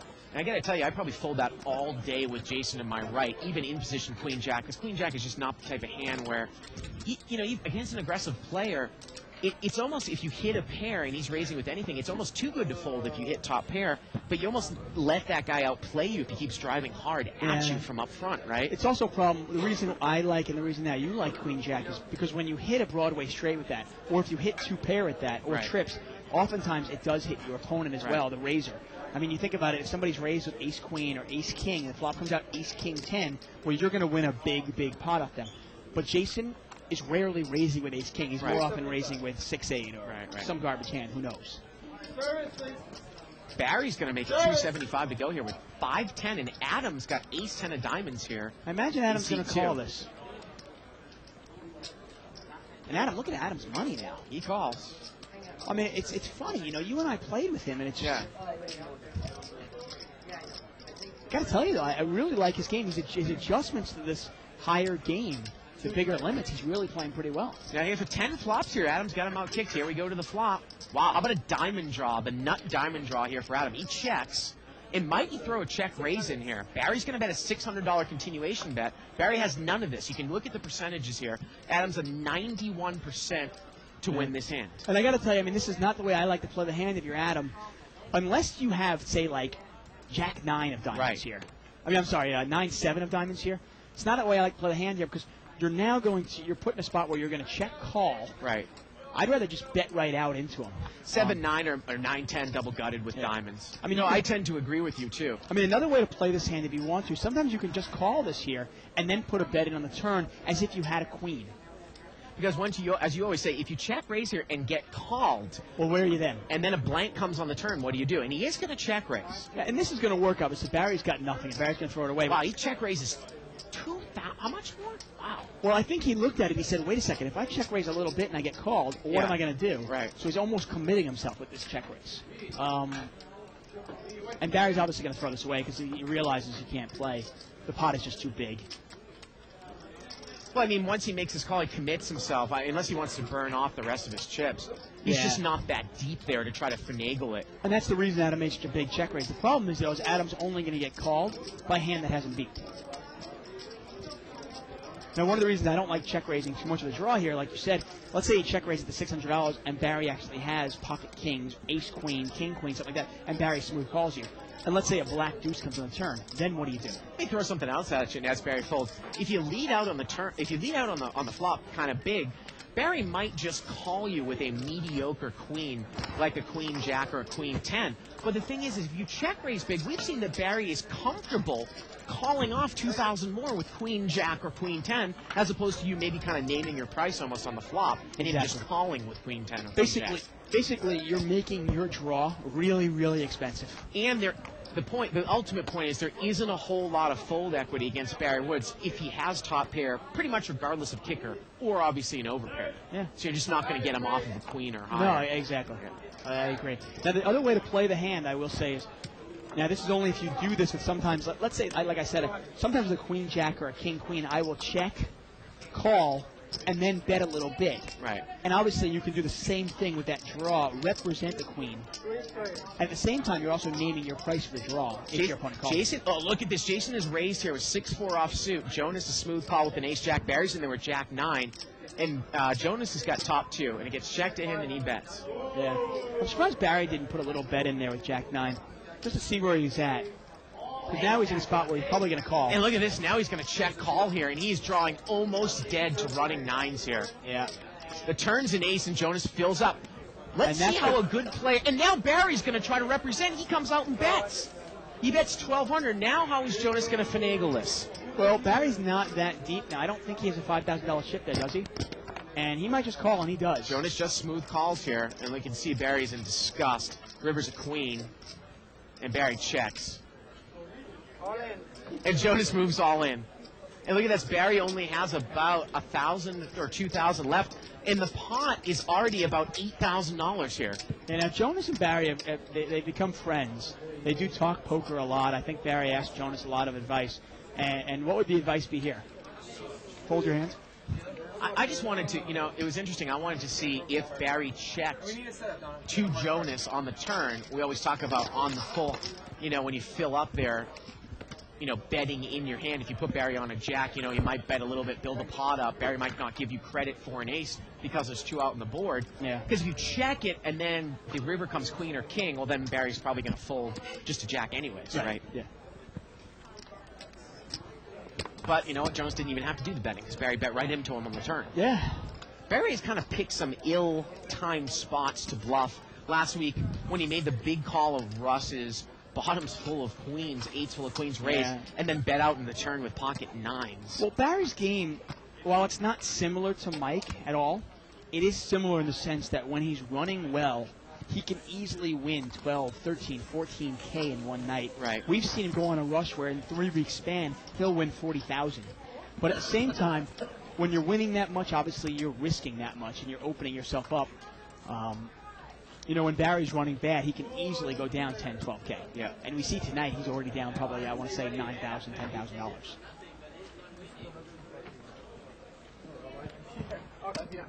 And Jonas is probably back to even now, or he might even be up a little bit. Nice comeback for Jonas. I mean, Barry's had some of the biggest nights ever on Live at the Bike now. Yeah, We've seen Barry win 20,000 on the show. And so goes with it, Button's going to move over here to C8 Amir. Now he gets some action on the table. We've got a collection pot here. Again, each player plays $13 per half hour in collection. The winner of the collection pot pays the collection for the entire table if the pot is over $600. Exactly. Jack deuce 4 here with a couple of clubs. Jack 10 over there for Barry's got top pair. Well, this time Barry's got top pair. He keeps playing that jack, and this time he's going to bet it. Bets 400 here. And this is the way Barry's night's been going. He's been winning a lot of small pots and losing big ones. Now, is George going to call here with 3-5? No, he's not. George is open-ended with the 3-5. With the 2 flush out there, gets rid of it.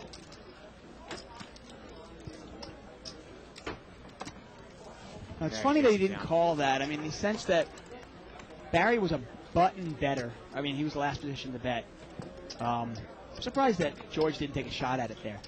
He did have backdoor diamonds as well. But obviously, to each their own, you pick your spots.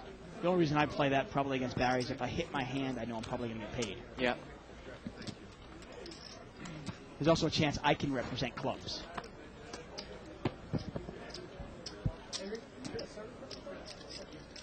Ace 4, Ace 10, King Jack suited here for Adam in the big blinds.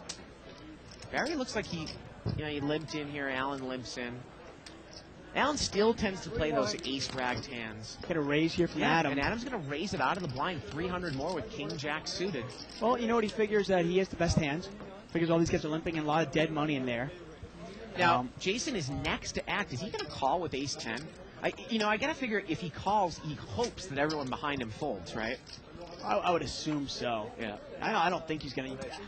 Jason usually, wow, I'm he does surprised. call. Jason is usually more likely to call with 6-7 than ace-10. He doesn't usually like to play those ace hands. Well, now Russ, he's got a queen-jack offsuit. You've got two people behind you. You've got one person that's called in front. Is this the type of hand that you might win a big pot with if Broadway straight comes out? He folds. Barry's got queen-9. That's pretty much garbage. And I think if it gets past Barry, I think Adam's going to take this down. Well, it's going to get heads up between Jason. And was Allen going to call with ace-4? He calls. Wow. Oh, man. Here we go. Three-way action here. Yeah, George is out of the hand. $1,500 pot. Wow, what a flop. Jack-4 deuce, and Adams hit top pair. And Allen's got second pair. I don't think Allen's going to commit much here, is he? I got to play. You live a blessed life when you raise out of the big blind, hoping to take it down. You get two callers, and you still flop top pair. Adam bets 1,000 here. And Adam, and he's going to take it down. Yep. I think. I mean, is Allen going to take one off? Nope. No, he's not. And he is really on fire here tonight. Yeah. I hope he understands that he's not always going to raise out of the big blind with king jack and always hit a jack. Well, that raise was somewhat in between. I would talk about it. Usually we see that the smaller games. I never understand the raises that are just pot builder raises with hands that really don't necessarily play all that well out of position, like a king queen or a king jack. He made it 300. I think he was trying to get it heads up. I mean, that's kind of a legitimate raise. No, yeah. Yeah. Now, if he made it 150, that's pretty much garbage. Yeah. 300's fine. Yeah. He just can't expect, obviously, king jack is a tough hand to play out of position. Right. He gets called in a couple of spots. He obviously got lucky to flop a jack. Right. Again, you can email us at live@thebike.com. Questions, comments, suggestions. Always appreciated.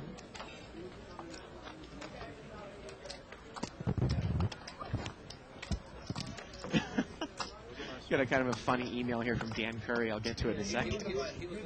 I just read the first sentence, and obviously, Dan, you haven't been watching the show for that long, and it's just kind of a funny email to us, and I'll get to it in a second.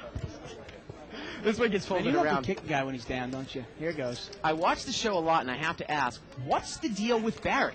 This guy's made some of the loosest calls I've ever seen. Is he actually a winning player? Who knows? Who knows? I mean, obviously, we only see him for 3 hours a day, but he looks like a winning player. He definitely has won a lot on the show. Yeah, he really has. Yeah. One of the reasons, by calling a lot, by making a lot of loose calls, Barry rarely gets bluffed. Although tonight we saw Jonas bluff him out. Right. I just think it was a little bit obvious, though, of what kind of Barry had, because Barry's not going to kind of look in that manner. You're talking about physical tells, but even I could read that tell, Dave, on the turn. I didn't have to give Barry the Dave Tuckman stare down from across the table. It's funny. A little rub on the chin. It's funny. Oftentimes we look at players and we kind of generalize a player like Allen is this type of player or Jason is this type of player. But you also have to take into account how they're playing that night. Like Jason, I think on most nights when he wasn't losing that bad, I don't think he calls a pre-flop raise. $300 with ace-10 offsuit.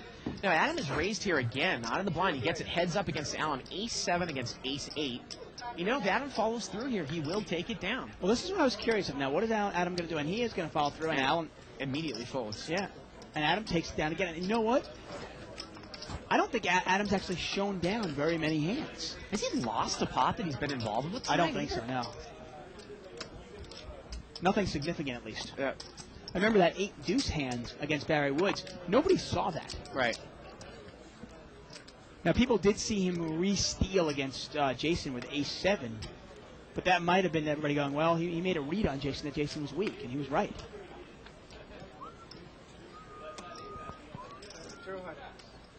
Not much for hands out there. Allen looks like he's cutting out chips, though. And he just calls Jonas's raise. Jonas made it 200 with 6-3. Yeah, he's got the that's Allen hand, 6-3 of hearts. You wonder if he's playing it so he can get Allen. We can't see what Allen has over in seat 9, but he's made the call. Yeah, Allen, put your cards in the thing. What are you doing? Queen, Jack 10 here with a couple diamonds. Jonas comes out and leads here with Broadway. Well, we never got to see what Allen had, but Jonas takes it down. I'm sure Allen had the best hand. I'm going to go out there and beat him in the head. Yeah, I'm assuming that Allen can beat 6 high. Yeah. When he called it, I was scared at that point. I was wondering what you thought was going to call you, unless you did give ace king. King queen. Button was over Halfway seat through 3. the show here, live at the bike. Live cash games every Monday through Friday. From Chip count here, we got $53,000 on the table. Adam now up to 13.5. Jonas up to 11. And those guys might be, they might be in line for a big confrontation later on. Kenny with 7,000. Yeah. Barry's rebought for 55, 5,000 actually. Oh, yeah. And George apparently has nothing. Yep. Actually, George has got 4,000. I'm getting word of. Let's see how they're doing here. George is about even. Barry down almost 10K. Adam up 10K. Yep. Look at Jonas. What a comeback, huh? He's already up $1,000 now after starting the show down 6 right away. 5-way action here. It was limped around. King, queen, 4. Now, it's interesting. Jonas has got the ace, queen here in early positions. Chose just to limp in here. Yep. Mix it up a little bit. Gets checked around to Adam, and he's going to bet 400. He's got top pair with king 10.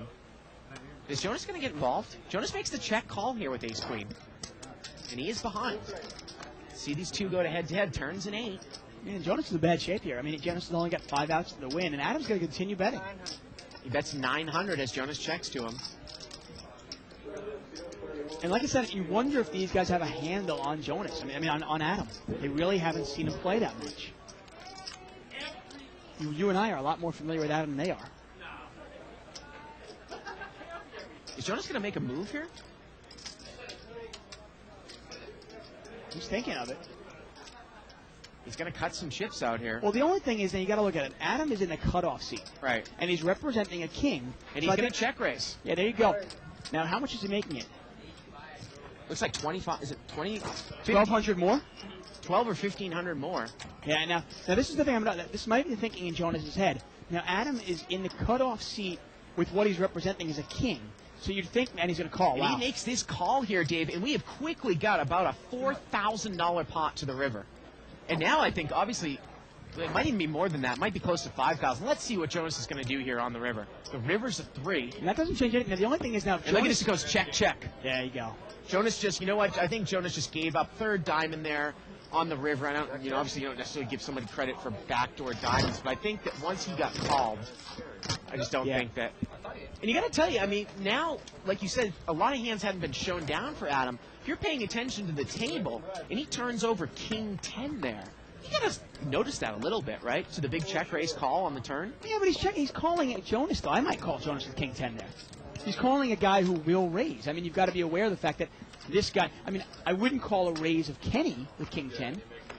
I wouldn't necessarily call Allen's check raise. But again, against Jonas? Again, to players that are paying attention that haven't seen any hands shown down by Adam, that's got to be some good information. A little bit, yeah. At least, I mean, he's in the hand, he's betting top pair, and he calls you a top pair. And Jonas, I think, correctly thought this guy might have a king, but if he has a king, he probably doesn't have a very good kicker, because he would have raised with ace king or king queen. Yeah. But probably thought he could get him off the hand, but he was wrong. Pocket 10s here for Barry. He's raised it out of the blind. The only thing that would have been interesting, let's say Jonas was raising, let's say he had picked up the diamond draw on the turn and he was raising on that. Yeah. And he actually had gotten there. Would Adam have called off a $4,000 bet on the river? Wow, $1,000 pot 4 ways. Barry raised it up with 10s, and Allen hits the ace rag. Boy, he loves those ace rags. And Barry is going to throw a little continuation bet out here.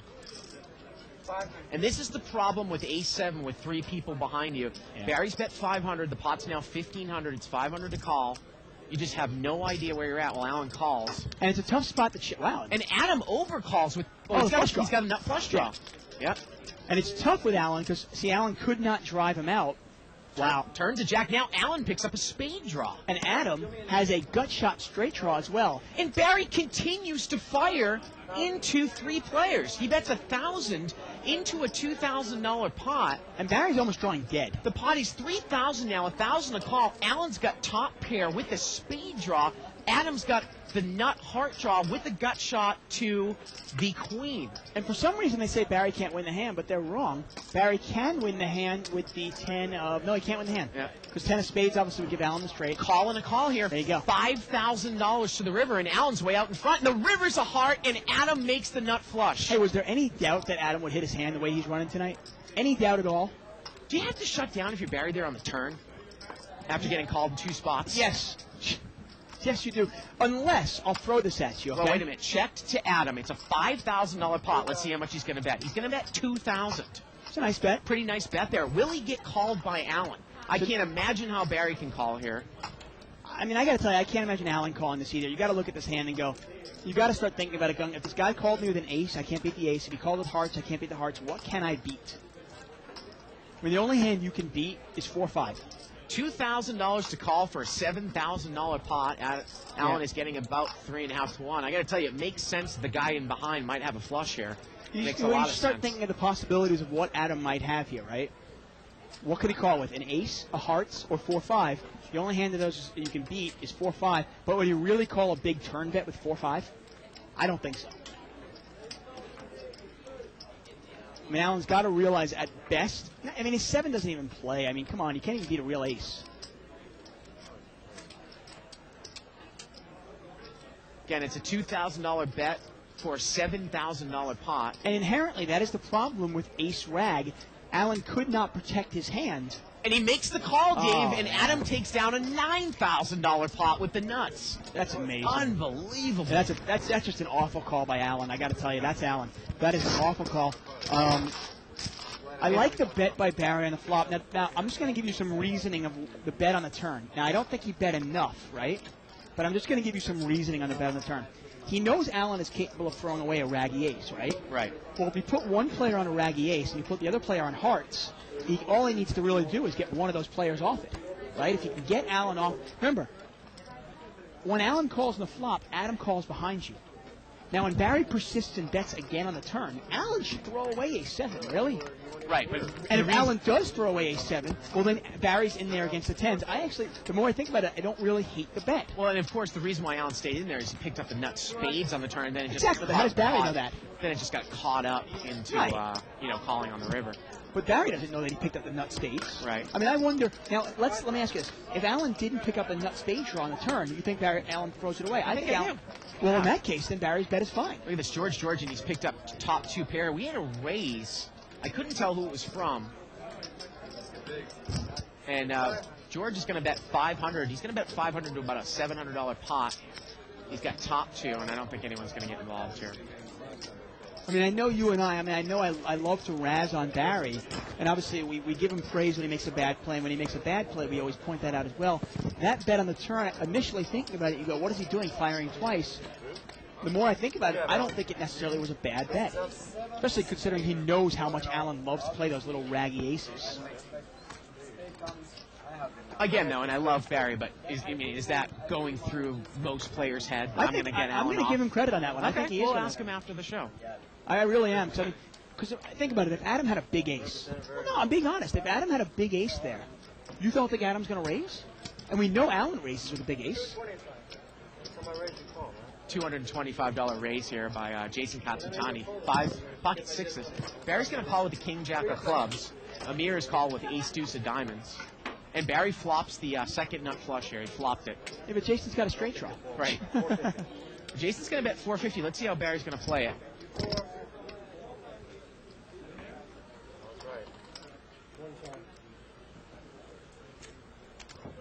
Barry, He says one time and he calls. he's just going to call? Yep, just call this.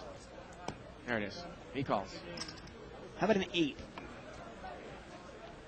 No, 5. Turns a 5. Well, Jason's got going to continue to bet. He's going to bet 850, and Barry immediately moves all in. Immediately, he moves all in. And now Jason's got some outs. He needs a 6.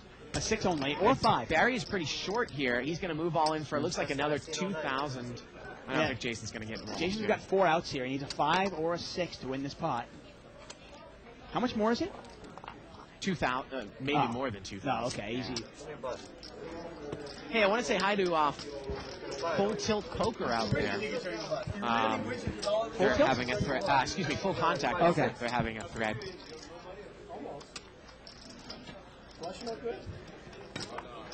I just have to say something. I just gotta say something funny. Go. This is kind of an internal thing. I got in my ear that the river was a 4. Right. I'm just kidding. I know, Evelyn. I know. I'm just kidding. The river could have been a 6. Yeah, I could have been. We got a $200 raise here by Jonas. I just had to, you know. Jonas takes it down. I mean, people at home have to understand, obviously, we've got voices coming in our head from our director. I and know. our Sometimes producer. I wonder if they're And then our actually floor in my person. head or coming through the mic. Well, and obviously, a lot of time we get the information and we feed it to you, to the fans at home, and you got to realize that a lot of the people directing the show or doing the cards don't really have the time to actually be watching the game as like. And I assume that most of the time they're trying to tune us out. Oh, I'd hope so. Yeah. I don't know if I could listen to you and I constantly. I can't listen to you. Yeah. And vice versa. Jack says he had King 10, Jack Ace. Ace 10, he's got King 10, man. The Queen gives him a straight. Ace out there, dumb shit. He's talking about different hands. I mean, it's funny when you talk about Barry betting with the 10s there. It's just funny. I mean, we sit there and if you're looking at results oriented, yeah, obviously it didn't work out. But when Jonas fired 3 bullets with 4-5, when Jonas fired a bullet with 4-5, Right, on he looks the like flop, a genius. and then Jonas did it again on the turn. He fired into 3 players again, and everybody folded. Hey, he Right. looks like a genius. Well, Barry tries it, and we ream him a new one. I mean, that's. Jason is bet 300 here. With nothing, he takes it down there with 7-5. So anyways, full contact poker. Hello out there. Sometimes the thread goes over there for live at the bike, and I can see that they have one tonight, David. Oh, there you go. It's always nice. They seem to have one on Wednesdays occasionally. Now, did you check that email that somebody sent us emails for the FNet chat? Yeah, I think that you need to download some software or something. Okay, so we'll have to do that obviously on another night. And maybe we'll set it up and see if you guys are following us on a nightly basis. 'Cause we do stream live cash games every Monday through Friday from 7 to 10 p.m. Different stakes every night. Look at this. George Georgian's raised it to 200 here with 7-6 of diamonds, and Jason comes over the top with ace-10. Now, is this a hand that you can call if you're deep enough in position, right? If He you're does call. If you're deep enough. But is he deep enough? Well, it looks like he might have 3,000 or 4,000 in front of him. Jason throws a blind bet out here on the flop. And he hits the ace. Ace 9-5. Now, George has got a gut shot, but there's 2 clubs on board. Yeah, I mean, I think he might be deep enough, but was Jason deep enough? $600 to win 3,000, getting 5-1 on a suited connector. You were just talking about you wanted 15-1 or 20-1. Yeah, I couldn't quite tell if Jason. Yeah. Yeah, you're right. Jason is not that deep. I think that you can call with pocket pairs. Yeah, you're right. He's not really that deep at all, unless he's got big chips under there. Yeah. You can call with pocket pairs, obviously. Can take a little more heat than suited connectors. I mean, 7-6 of diamonds is actually not that big a dog over ace-10. Right. But the problem is, Jason is aggressive, and you know he's going to bet right into you. So you know your position doesn't mean that much in that sense. They're leaving for 20 minutes at a time anyway. Yeah, I don't know what the deal is with some of the players here tonight. I guess Corporation Mike is in the house now.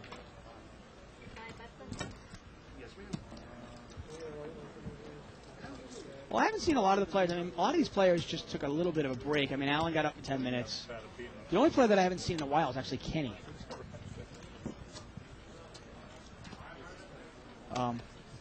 But Adam only got up about 2 minutes ago.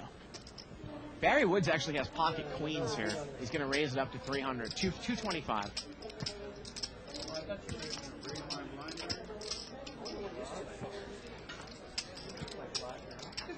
And Russ is going to call here with. Can't see. 8-9 of diamonds. He'll show in a second. There you go, 8-9 diamonds. Here we go to the flop. Oh, man. What a flop for Russ. He's got a diamond draw with middle pair. Barry bets 400. Let's see what Russ is going to do. He's just check calls here. Man, against some other players, all the money. Oh, there's the diamond on the turn, but it's a high diamond. It's an ace, and it goes check, check. That's an action killer there. And the river's a 7, and now Barry can't beat an ace, and I assume Russ is going to throw a bet out here. Yeah, I mean, he does. Barry can't beat Jack 9, can't beat diamonds, can't beat an ace. But he makes a frustration call, Dave. Yeah. I mean, Russ had a huge draw. Yeah, he did. I got to tell you, if Barry is against me in that hand, Barry loses a lot more money because I'm going to push it. I'm going to raise it right there on the flop. You might check raise on the flop, and you know Barry's probably not going to go anywhere with an overpair. Exactly. Yeah. I actually hope he has queens or kings or aces. I have no problem with that. I'm a favorite there with 8, 9 of diamonds. And you know what? I mean, in no limit hold'em, I have no problem pushing my small edges. I don't really want to call, but if I'm pushing with my small edges, hey, I'll take it. Even if I have no fold equity, if I have an edge, why not?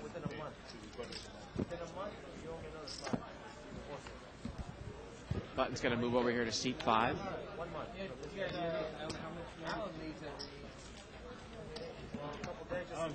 Get a limp in here from Amir. Man, I smoke a lot. I like it. You want to bet? I smoke 2 packs of cigarettes a day, usually 3 to 4 cigars. And it's limped around. Yep. 4 ways. Jack 3 deuce here. Well, Russ has got a wheel draw. Jonas has got 3-5. He's going to throw a little bet out here with middle pair. Yeah, he'll probably take this down. I don't imagine Russ usually doesn't call for gut shots, but what do I know? He calls. He also has backdoor hearts plus the ace. Yeah. Now, if a 5 were to come off, that would give Jonas 2 pair. Now Russ calls. Kind of the gin card there if a 5 comes off. Well, now Russ picks up the flush draw. Yeah. And I think this is a time where you can easily raise here. I mean, you hope that. But what if Jonas is betting a jack? Well, if he bets a jack, I mean, obviously, you don't want to get, raised off of your draw. Well, that's the problem, right? I mean, Jonas bets it, and then he bets it again. You raise this, and Jonas moves all in, then you got to throw your ace-4 away. Rivers is 6. Russ never got there. And Jonas is checked here.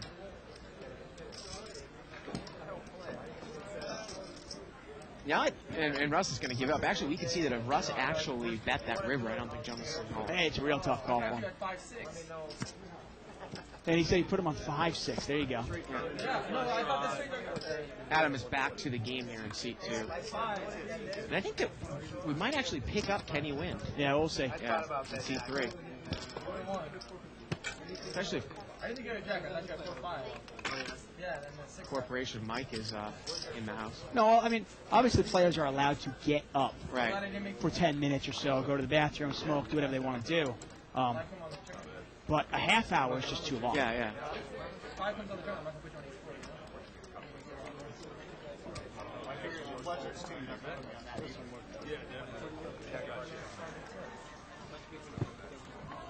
Button moves over here to Barry Woods here in seat 6.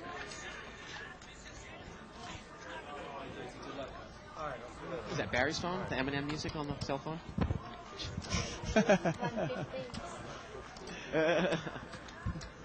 Backstreet Boys. $150 raise here by Jason Katsukani. He's got ace rags. And Barry's called here with ace-9. He's got Jason dominated. And Amir's in there with 4-7 of hearts. Well, Missed everybody. missed everybody. Barry's still the best hand here. But this is one of those whoever bets it, probably going to take it down. $175 bet here by Jason. I think Barry called. Oh, no, Barry he raised at 400. Okay. Barry made a little mini raise. Wow. Yeah, I thought he just called there, but he actually raised it up. And Jason does not have that many chips in front of him. Well, I don't think, Barry is not representing a queen. He's more like representing, say, a pocket pair. Pocket 8s, pocket 9. Something like that, exactly. Even pocket 3s. Barry takes it down. With the big move on me, I can feel it, man. Where? I almost went over the top. He said I would have called you. I had a good draw. Proper queen, 6 rainbow. We got about an hour left of the show. As always, it's such a ton of fun here, dude. I love Wednesdays. I absolutely love them.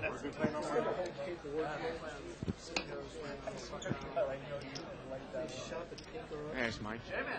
I need you in there. Button moves over here to Jonas. Allen's got the big blinds. Looks like it's been folded around here. And Hollywood Russ is going to raise it up here to 250 with ace 10. Hey, I started it off. It's my fault. I had 2 kings against his ace-9 offsuit. And fuck. Now Allen's got 6-10 of clubs here in the blind. I started it. It was my fault. I mean, we all can see them. And he's not going to call. And Russ takes it down. Button moves over here to seat number 8, Amir. Again, you can email us at live at the bike. Follow a thread on 2+2. 2plus2.com spelled out. Go over to Tournament Poker, World Poker Tour, etc. Official Live the Bike thread for April 19th.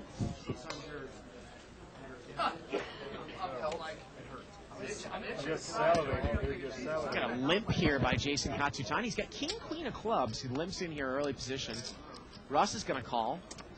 Limping over there with 2 aces, Jay? Yeah, how do you know, huh? Yeah, Jonas says you're limping over there with 2 aces. Excuse me, Jonas says that. I got to think that that's usually a raising hand for Jason. He chooses just to limp in. We're going to see 7-way action. So it's a $350 pot. Nice flop for Jason Katsutani. He's got clubs. He's got a gut shot to the jack. And he checks it. And Russ is going to come out and bet with top pair here. He bets 400.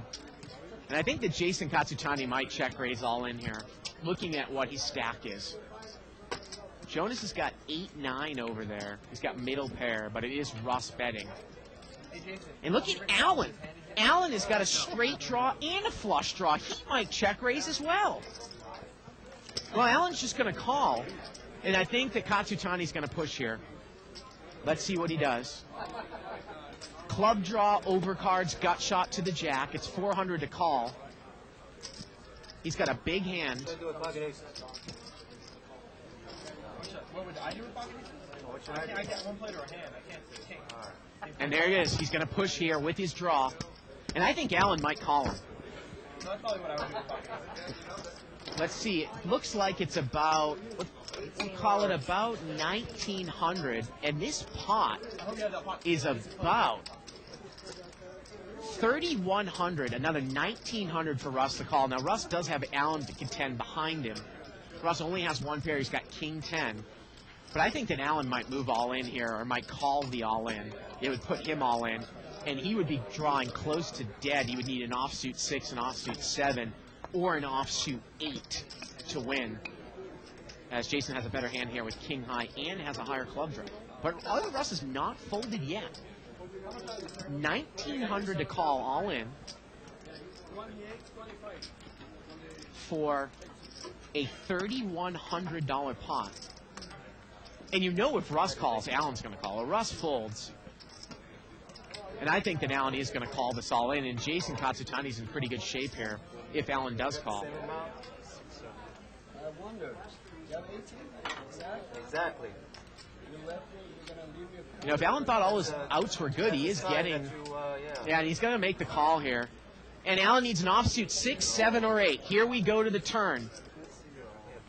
The turn's a 9. Again, he needs an offsuit 6, 7, or 8, and the river is an ace, and Jason is going to win it here with king high. 9s and aces with king queen. No pair king high wins over Allen's lower flush draw. Gut shot also. Yeah, Allen had the gut shot also. And Jason takes it down there. Always interesting to see no pair over, no pair for a big pot turn. Yeah, and Allen, of course, has to point out to everybody that he had the gut shot as well. Right. His clubs were dominant. I was going to say what a bad beat it would have been for Jason. Allen needed an offsuit 6, 7, or excuse, whatever, the other 6, 7, or an offsuit 8. Right, he had 9 outs. Yeah. That's it. 9 outs. He basically actually had the equivalent of just a flush draw. But obviously, and Jason still had to rejoice. Well, Jason finally wins a hand And Russ tonight. is pissed off because he folded king 10. And remember, and I know you stepped out for a second, but actually Jason Katsutani had limped in with the king queen and check raised all in. And Russ folded the king 10 with Allen behind him. I think it was the right. Of course, yeah. He's like, oh my God, I'm going to And Allen is going to play 2,000 behind here. How much behind? 2,000. It's a short buy, okay. Yeah. Who filtered your rest? $250 raise here by Jonas. What do you put that in with your red panties? And you're allowed one short buy Yeah. for every full buy you do. Well, 8-5 deuce here. Jason Katsutani's got the best hand. Let's see if he leads out here with 6s. I believe Jonas was the raiser, and he's going to lead here. He's going to bet 375. Is Jonas going to get involved? Well, it's not a bad flop before us, but you got to be cautious here. Jonas is going to raise. Yeah, no, there's I like to play better than calling, that's Yeah. for sure. Puts Jason to the test here. Jason's out of position where really he can only beat something like 4s. He makes it 800 more here. Big raise. Big raise here by Jonas. And Jason's got some great instincts. I would not be surprised if he just re-raised this. Really? I wouldn't be surprised at all. I also gonna wouldn't. fold. That wouldn't surprise me either. Yep. The only thing that would have surprised me is a call. I don't think KK there, and that's what he goes by. Those are his initials for whatever reason. Jason, I don't think he can call. But against Jonas, specifically Jonas, he might think Jonas is making a move on him, and he can re-raise him, thinking he can get off a bigger hand. Or just a draw. Collection pot time here. Once again, you can email us with your opinions, criticisms, praise, questions, whatever you might want to say, or just say hi. You can email us at live@thebike.com. You can become our friend over at myspace.com/liveatthebike. Jonas 2-7's good last time? You can also go to liveatthebike.com and check out my new blog. Check out everything else we have there. We have some poker news. We've got your bio, terminology, all sorts of cool stuff. Check it out, liveatthebike.com. Barry's got pocket 4s here, ace-6 and jack-9 offsuit. You know why? You know why they're not 41 dogs? Because all they do is shoot off. 9-7-5 here on the flop. They don't play defense. No. Kenny Wynn's got jack-9. He's probably going to throw a little bet out here. He does. He's going to bet $150. If they go cold, they've been killing them lately. Yeah, they have. But you know what? Yeah, and there's Laker talk going on in the background. Kobe could go off for 60 points against them. Bormia River. Roger Bell could go cold from the outside. Wow, and Adam here is going to call. He's got a gut shot to the 8. Ace-6 with an overcard. Well, and there's the returns ace. the ace. Yeah, I say Adam is Unbelievable. just absolutely blessed tonight. He checks. Funny too, he called Kenny's bet. Yeah. Versus Suns. I mean, any other team And Kenny checks right behind him. versus the Mavericks. And the river's a 5, and it's time for Adam really to value bet here. Oh, definitely. Oh, he checked it. I'm real surprised. Would you value that if you're Kenny here? I mean, thinking you can get called by a 9-8 or 9-9 or 10-9. Checked down. And the ace. Or trying to get a 10-9 or a 9-8 off a chop, actually, Right. which it would have been. Wow. But it's hard to put somebody on an ace there, right? You might put him on a 9, you might put him on a 7. Maybe the 5 scared him, I don't know. Nonetheless, though, Adam takes down another pot. No pot. They're plus 300 on mine. Is there really some sort of David Williams sex scandal, or is this all... I don't know. Maybe 280 at the least. I'll give you 280. Somebody email us about it, I'd love to know. Curious. 280 right now. Not that curious, but a little curious, I suppose. Couple big hands here. Pocket queens. Yeah, pocket queens for Barry. Pocket 10s for Russ. 4-5 suited for Allen. 8-9 of clubs for George Georgian. Yeah, now if those hands were in Jason's and Jonas's hand, you know they'd be playing. Well, George makes the smooth call against Barry with queens. And what is Russ going to do now? Is there any way you'd re-raise this? Now, once again, though, it's Barry raising almost a very similar spot to where he lost the hand versus Kenny. Yeah. But this time he's got queens instead of 10s. Russ calls. Yeah, and you might not want to re-raise there because Barry did raise under the gun. 800 here. Wow, what a horrible flop for everyone. Ace, 5, king. And I got to tell you, it's just not Barry's night. I mean, when he's got an overpair. It gets checked over to George. Can he use his position to take this one down? The answer looks like yes. Well, he's going to gonna try. bet. It's a miserable flop for Barry. And I can see here from the action monitor, Barry's already showing Jonas his cards, like he's going to fold. Wow. And Shows the George queen straight. and throws it away. Yeah. And you know what? I don't mind the lay down by Barry. He's going to go home and go, I should have called the whole way. Yeah. You know what? You raise, you get called by George, and the flop comes out with an ace and a king.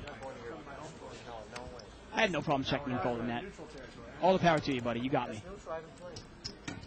But you can tell when it's not your night. I mean, earlier on, Barry's got 10s, Kenny's got jacks, and the flop comes out 9 high, and Barry goes broke.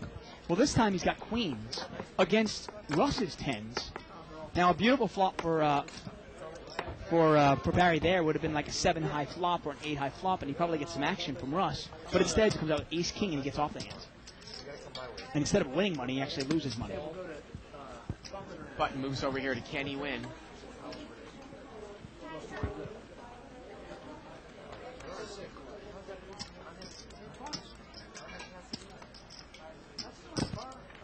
Amir's going to raise here. He hasn't really entered many pots. He's got a king-queen offsuit. He makes it 250 to go. No, Amir's played it real solid tonight. I mean, he lost a big pot early on, and he hasn't rebought, so he's only got about $1,500.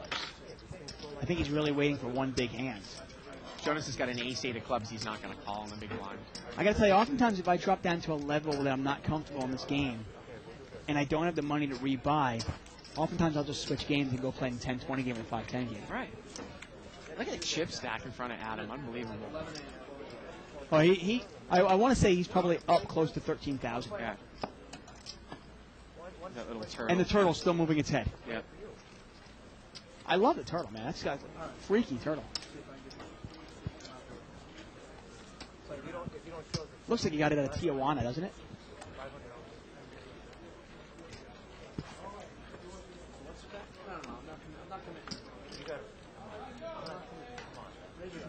Buttons over there in Jason Katsutani's hand. He's got king 6 of hearts. I can tell him next time he's in Tijuana, he can pick me up one of those.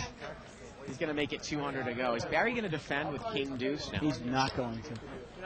Like you said, once Jason started kind of driving the tape a little bit midway through the show, now Barry's giving him action, kind of the reactor, just like Barry will get mixed up with Mike. Now, the big players tonight, I mean, Jason has not had a good go of it. Barry's not had a good go of it. Allen now has not had a good go of it. I mean, I want to say the only real winner tonight is Adam. I mean, Jonas is probably even right now. Yeah, now Allen lost. Maybe Jonas is up a couple of hundred, but not much. And Kenny's up a little bit. Jason Katsutani with an ace-9 suited here from seat 4. He's going to raise.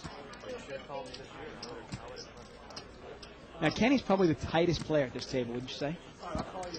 Yeah, I would. Jason takes it down there. Tomorrow night, again, we'll probably be doing kind of a low-level, no-limit. Yeah. But don't come after me if it's a pot limit game and say, Bart, I drove here from Temecula or from San Diego to get here for a $200 game. I mean, if we can get a pot limit, if Mo is in the house and we can get a pot limit 5-10 game down, that is the game we will get down. If Mo is not... It's Temecula anyways. Inland. Inland? Yeah. Drive east. Button moves over here to Barry Woods in seat 6. Pocket 9s here for Hollywood Russ in seat 5. I think that's an easy raise there. Now, against Jason here, a lot of players will re-raise this. I don't necessarily want to re-raise Jason here. One of the reasons I necessarily don't want to re-raise him here is if he smooth calls, if I drive everybody else out, Jason will smooth call me with a whole list of hands. Well, Jason raised with 7-3. Now the issue, though, is are you going to get scared of the 1-over card? Not necessarily. You might call him here, you might raise him here. You're certainly going to bet here. I think Jason checked and Russ bets. But you understand what I'm saying? If Russ raises it, let's say Jason makes it 250. Russ makes it 600. Look at this. Russ bet kind of weak. And, I thought that Jason was going to play a move, a check raise move. He doesn't get involved. But you make it 250. Russ makes it 600 or 700. That tries out everybody else. And if Katsutani has kings or aces, he might just smooth call and trap you. If he has 4-5, he might still call. You don't really get much information. All you end up doing is driving out your other players. Driving out the other players, building a pot up with 9s against a guy who probably could have. He's aggressive enough to commit his chips with a huge semi-bluff, or just a stone cold bluff if he thinks you're weak. And you really have no idea where you're at. Right.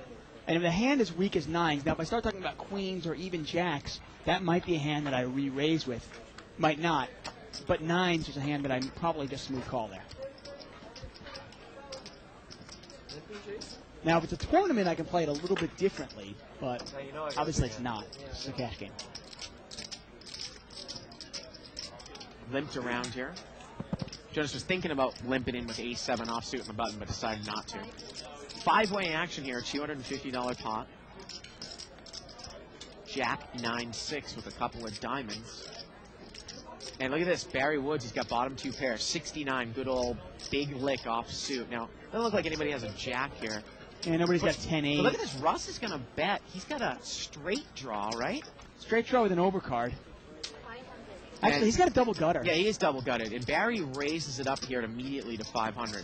Right? No, he's not double gutted. No, he can only catch a 10, right? That's it. For a second, I thought a 7 could do it too, but no, obviously not. Now, there is a 2 flush out there. But Russ is going to call. Wow. He makes the call. Maybe he thinks he can represent diamonds. The turn's a jack, and it kills Barry's hand. Yeah, that is the worst hand in the deck. And it goes check, check. And the river's a deuce. Now, is Russ going to throw a bet in here? This is a great time to bluff. Yeah. Can Russ pull the trigger? I mean, rarely does Russ actually bluff at a pot. He will raise now. No, yeah, he's going to give He's going up. to give up, though. And does Barry think he needs to bet here to win?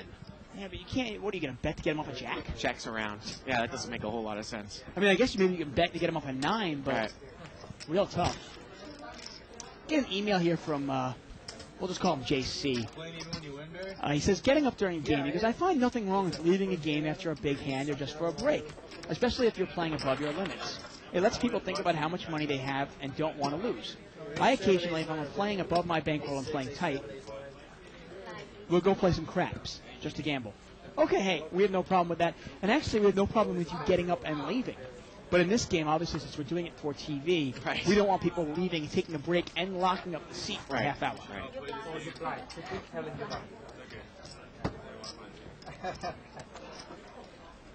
Now, Jason Katsutani here is going to make a little raise here from up front. 7-8 offsuit. He makes it 200 to go. Russ has got a little suited connector, 9-10 of spades. He calls. Jonas is going to call with queen 9 of hearts in the cutoff. Amir makes a smooth call with ace jack offsuit. And we're going to see four-way action here with an $800 pot. Jason Katsutani, the pre-flop raiser. 6-4 deuce. Jonas has got overcards and a heart draw. Yeah, pretty good flop for Jonas. Jason checks. Jonas checks and Amir checks. Jonas takes the card. And the turn's a 7, and now Jason picks up top pair. And Russ has picked up a spade draw with the nut straight draw to the 8. Yeah, they that got would give him shot. the highest straight, yeah. Yeah, he has obviously 3 8s, 9 hearts, 9 spades, sorry. Now, is this a case where Jason bets 500 here? Russ calls. Can you make a big semi-bluff? This is a play that Mo likes to do a lot here. You got a bet and a call. You got overcards. You got hearts. There's a lot of dead money in there. Can you raise big here for Definitely, Jonas? if you're Russ. I mean, because you got to think about it. It's Russ's image. Well, I'm saying now that Russ is called in between, can you raise big if you're Jonas here? You can. The only thing I'll say, though, now Jonas has that kind of gambler image. He might get called. Now, if Russ makes that raise, though, Russ doesn't get called. You've got to be aware of what your image is. And Jonas is going to raise. And I like the play, but there's a chance here that Jason will sniff this out and call anyway. He's going to make it $1,600 now. It's a $500 bet and a call by Russ. The pot is now $3,000. $1,600 for Jason Katsutani to call. Now, I guarantee you if Russ makes this raise, And look at this. Jason moves all in over and that's the exactly top. what I was going to say. I said, if Yeah. Russ makes this move, there's no way Jason re-raises here. But it's Jonas making this move, and Jason knows that Jonas is aware of Well, making now here's the issue for Jonas, too. Obviously, he's got the heart draw. Does he even know if his overcards are necessarily good here? Yeah, it's a pure math problem. I mean, you got to figure out, are my cards good? And if they are, Yeah. The pot Do I have was, again, it was about $3,100 plus what Jason's putting in here. How much more is it? looks like a lot. I mean, Jason he doubled up off Allen. You gotta So. think about it.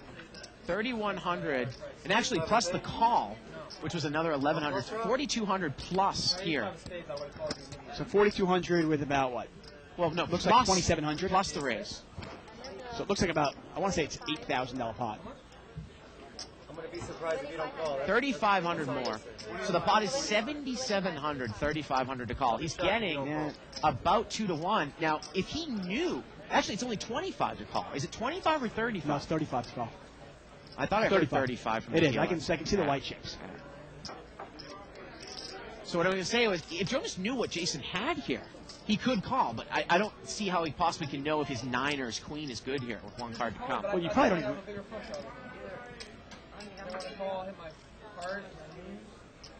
Yeah, And you he's know also what? concerned about Russ having a bigger flush draw in between. And we talk about the game of poker. It's almost like a chess game in the sense that, you know, Jonas was thinking one step ahead of these guys, but Jason knew that he was thinking that one step and kind of outthought him also. It is 25 more to call, Dave. So it's less. It's 25 more to call for about, 6,700. yeah, About 7,000 in the pot. 7,000, about 2,500 to call. And that's what Jonas is trying to figure out. He's getting almost 3 to 1, so that changes things a little bit. Yeah, a little less than 3 to 1 with only 9 cleanouts. I mean, you don't even know if the queen or 9 are good. Well, you don't know if you have 9 cleanouts either, because like he said, he's trying to figure out if Russ was squeezed in between with a flush draw with hearts. And look at this. Jonas is going to call. Jonas is going to gamble here. He needs a queen, a 9, or a heart. And here we go to the river. Jason's more than a slight favorite. And the river's a 10, and Jonas sucks out here, and he takes it down. Then he actually figured that his queen and 9 were both good. Yeah. That's why he said he has to call. Now, if you don't think your queen or 9 are good, you probably lay it down. Right. But if you think you have those additional 6 outs, well, that suddenly gives you 15 outs to the win. With 15 outs, okay, yeah, you're going to call. Yeah. You're only a 2-to-1 dog, and you're getting 3-to-1. Becomes a math problem. If he thought that Jason checked, say, ace-7 on the flop, or king-7 or something like that, or any sum 7 like happened, and then bet on the 7 when he picked up top pair on the turn, yeah, his queen and 9 were clean. And his hearts obviously were good for the win. Right, and if you're trying to figure out if you think the guy has a straight on you already, or a 2-pair, and you think you only have the 9 outs, well, then you start thinking about it. You go, well, I only have 9 good outs. I probably need closer to 4-to-1 to make this call, and I'm only getting a little less than 3-to-1. I can't call here. It's essential to know if your queen and 9 are good there. And Jonas wins a huge pot. I mean, that was what, about a $10,000 pot when it's all said and done. It's one of the biggest pots all night, and he is now way, way in the green. Yeah, he was Jason, way in the red. Our big winners now, obviously, are Jonas and Adam. Jonas and Adam are the big winners. Kenny's also up a little bit.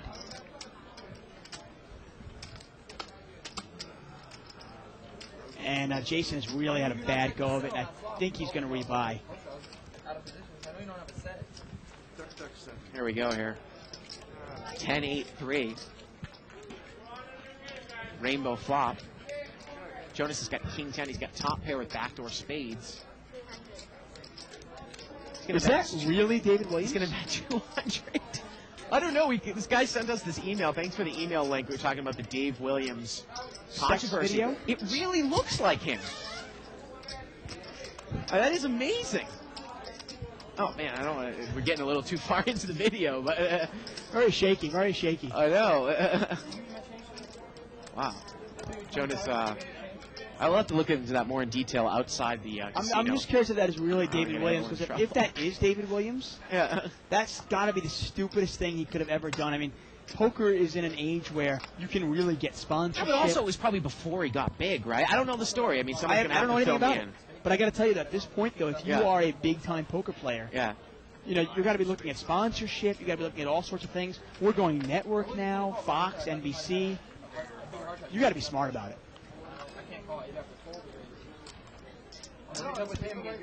Moves over here to seat number 3.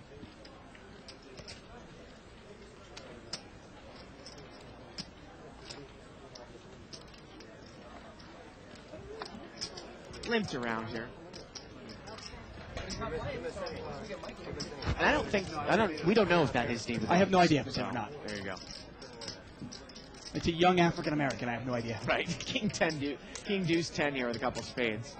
The video is on some girl's ass. I have no idea if it was him or not. But we'll investigate. Now Kenny here, he's throwing a little bet out here on the button. He got checked to him, and Russ is going to check call with king 7. Kenny just trying to take a little shot at it here, Dave. Turns a deuce. See if Kenny is going to continue to fire through. I mean, if he bets again here, there's no way Russ is going to call him with king rag. Bets 250. Not a very big bet here, though. But Kenny, you know what? Kenny rarely bluffs. Russ can't beat anything except a bluff. And, you know, Kenny's image, he uses his image to take down a pot. And that's what Kenny will do maybe once, twice a night. And I got to tell you, when he does it to me, I just let him do it. It's not worth trying to catch the one time that Kenny's going to bluff. Although, you know, it's funny, we're talking about sex videos. It's not like it's hurt, you know, Paris Hilton's career. Well, it seems like every time like an actor or an actress, you know, has a kind of a hidden sex video that's found in some dusty corner, it's like, you know, produced, distributed widespread. Well, it's half those times, I think they plant themselves to get the exposure. You know, the old saying of... I think Tommy Lee and Pamela Anderson have the rights to their video. Or they got the rights to their video somehow. I don't know. Who knows? I don't think she cares about the video. She just wants to make money on it. Email here from Mark Buwanagara. He says, are you guys completely comfortable at this level? I guess he assumes talking about playing at this level. I'm assuming, yeah. I'm comfortable commentating on the level. Right. Allen's got ace queen here. Jonas has got queen 9 of clubs. Barry with the jack 10. Yeah, everybody's missed. Four-way action limped around. Allen's still in the lead, but he's not going to bet it. 10 on the turn, and Barry's now got top pair. Jacks, 10s and 4s, the jack kicker.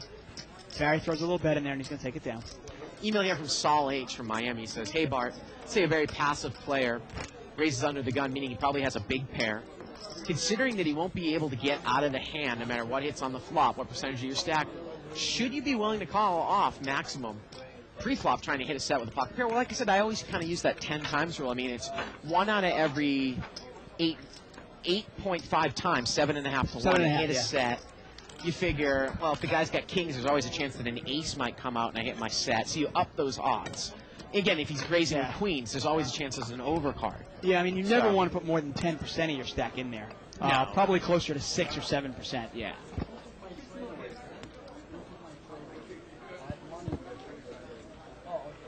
Allen under the gun, Barry with the button.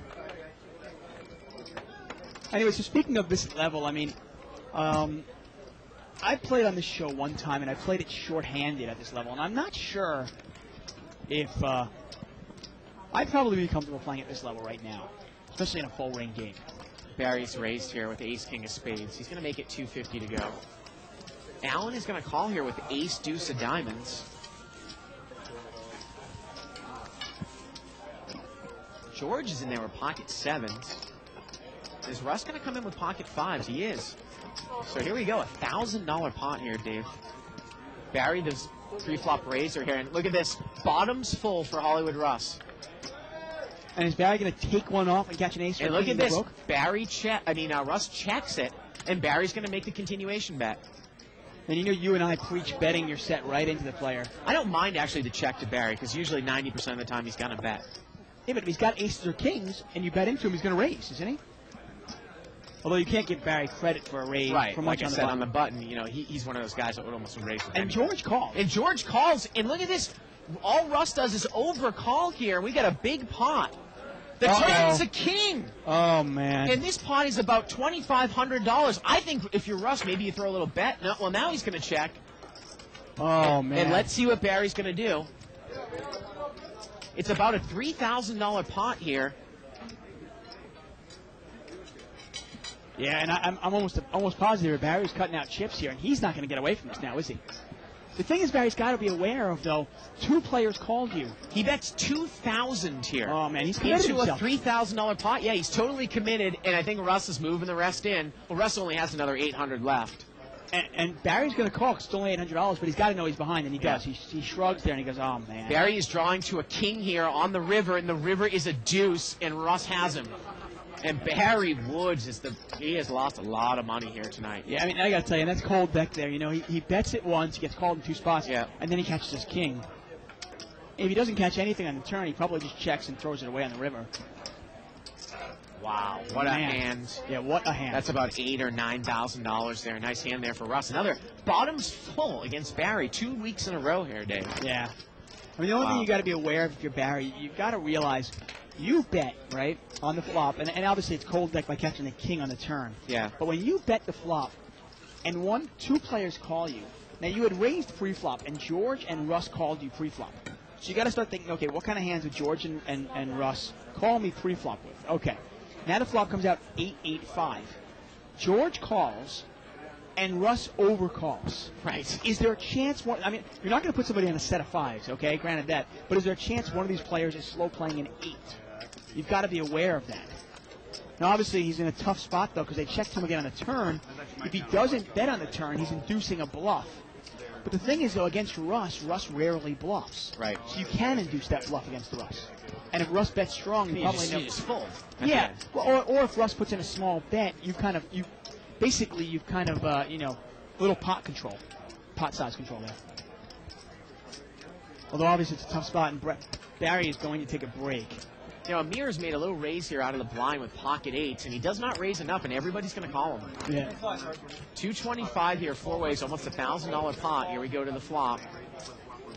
Queen, deuce, 5 here. Now, this is a tough spot for 8. He's going to put all the money in there. Yeah, he is. He's got nothing left, though. And no one can call him. I don't think anybody can call him. No one's got a queen. Yeah, you wonder, though, just with overcards, the pot is big enough. Is there any way Jason calls this? Well, he Or Jonas bet, calls? it looks like he bet 700. The pot's 1,700, 700 to call. That's what I mean. I mean, nobody's going to call here. But is there ever a time, if let's say you had ace-king here, would you call this thinking, okay, I'm getting 2.5 to 1, and I'm going to see 2 cards for that? Obviously, it's a math problem. Got about a half an hour left in the show here. Yeah, what a night of Live at the Bike. You can catch us every Monday through Friday from 7 to 10 p.m. Pacific time. You can actually, if you miss the show, you can also catch us on a live loop. Yeah. We show this show all day long tomorrow. It starts at 11 p.m., and then it's every 3 hours until tomorrow at about 5 p.m.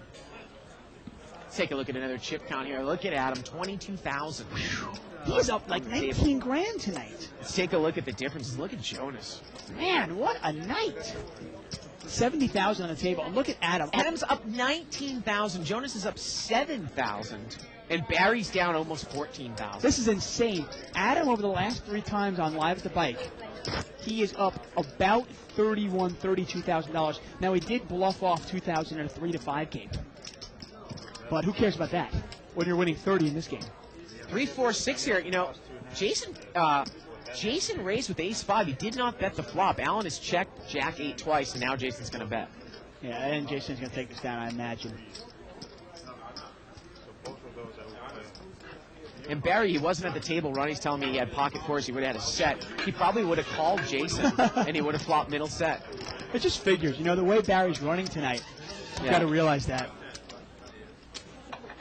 You know, I mean, some nights you're like that. Some nights you just, you know, your pocket pair is a little bit smaller than somebody else's pocket pair. When you have a big pocket pair, overcards come.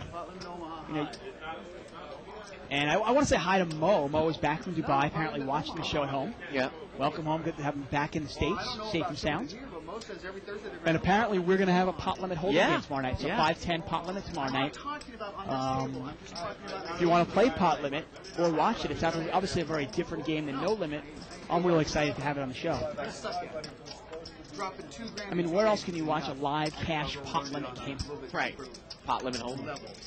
Got a raise here by Jonas with 6 deuce of diamonds. And he's going to take this down. Steal, little steal there. Now, I wonder now, the only person Jonas really hasn't beaten tonight is Adam, and Adam hasn't lost a hand all night. Right. And Jonas is just, I wonder if he's kind of hoping he can get into a big pot with Adam, because these guys have together about $40,000. Yeah, it would be a monster pot. Oh yeah, and Jonas got the kind of the ingredients for the biggest pot in the history of Live at the Bike. Both players are action players, and Jonas is not scared to push that money in. Looks like we got pocket jacks here for Jason Katsutani. Well, we've got 35 minutes left to see if we're going to get that in there. He's going to make it 200 here. Actually, it's a queen jack offsuit, it looks like. Yeah.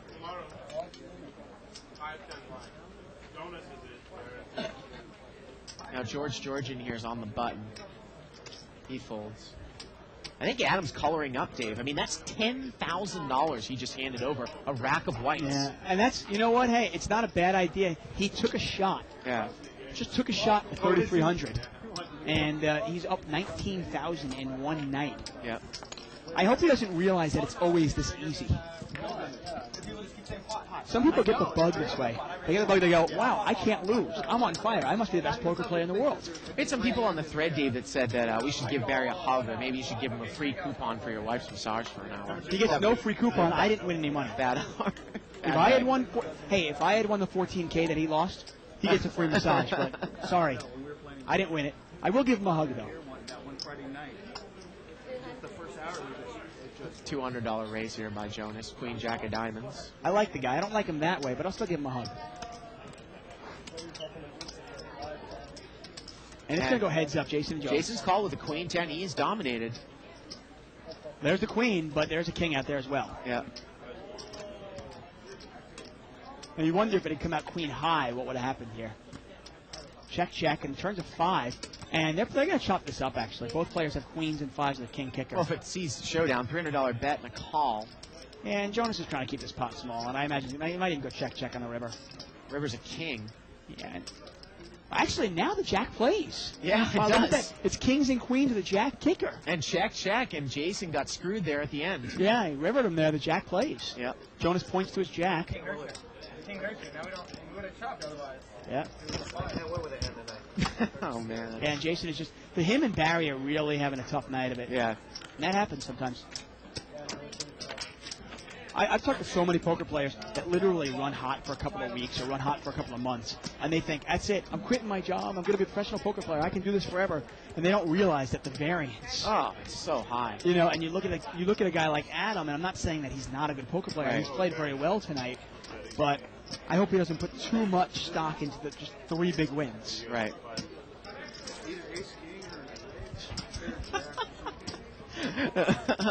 You gotta love Ray's introduction to the man. players and the dealers here. All right, I gotta tell you, Brian comes into the into the box, the new dealer, and he goes, Brian's in the box. We get Greg, he goes, yeah, Greg's there. But Ben comes to the booth, and there she is, Ben. He goes, the beautiful Ben is in the box. Look at her, she's got her hair up tonight, too. A little ponytail. Gave Jonas so much chips, man. Collection pot. Dave, the plant has me again here. Got you, Yeah. attacking you. And Barry's bought 10,000, we're getting word here. Yeah. And look at this, Jason Katsutani's woken up with pocket aces. He's going to make it 250 to go. But I don't think he's going to get any action. Well, Kenny Wynn's got King Jack on the button. Well, look at this, Kenny calls. and you know what? And Kenny wouldn't call anybody else except Jason. Let's see if Kenny gets involved, if he hits a king or a jack. Look at this set of aces for Jason. He's going to take a look at it one more time. He comes out and bets. Yeah. He bets 150. He's trying to induce some sort of move here by Kenny Wynn. And is it going to work? Is Kenny going to call one time? He does. He's going to call one time here. Wow. He's going to try to make a move. And the turn's at 10. Kenny picks up a club draw with a gut shot to the queen. And now Jason bets again. He bets 500 now. And the funny thing is, Jason can't check that. People are going, why didn't Jason check? Yeah. He can't check. Jason would never, if he checked that, Kenny would immediately go, this guy must have pocket aces. But Kenny's picked up some outs here. As you can see, a club that doesn't pair the board. Or a queen. Or an offsuit queen. Yeah, he's actually got a lot of outs. And this is where you win the most money. We talk about these kind of flush draws and straight draws. If an offsuit queen comes on the river, how does Katsutani ever put Kenny Wynn on King Jack here? Specifically Queen Jack, King Jack, it's really tough. And Kenny calls. Wow. He needs a club or a queen here on the river. No. Oh, does not come. I was going to say, I mean, the way Jason's been running tonight, you wouldn't be surprised. And is there any way you put Kenny on, like, pocket queens or pocket kings, and he might call you down the whole way? Jason bets again here. He's bet 3 times, and obviously I don't think... And I like the bet. I mean, most people at home are watching the cards and go, well, why not check to induce a bluff? Right. Rarely does Kenny bluff. It's more likely that Kenny would make a call thinking you bluff. Now, obviously, we see the cards, so it's a lot easier for us. And, you know, Kenny's looking over at Jason's stack. I don't think there's a whole bunch of fold equity. There's been so much money put on the pot now. Yeah. He bets 900 here on the Kenny river. probably thinks there's a chance King's High's good, Yeah. but he can't call. And Jason takes it down. Boy, if he got sucked out that hand, Dave, that would have been real bad. Yeah, and Kenny just, you know, he got involved with a player, and that's sometimes a player like Jason will do that to really good players. He called with an inferior hand, a hand that's really just a trouble hand. If he had caught a king or a jack, he might have lost even more chips. You never know. And then he ended up losing about, I want to say about $1,000 or $900 with no pair. I want to take a shout out to neverwinpoker.com. Little chat going over there? Yep. Oh, great.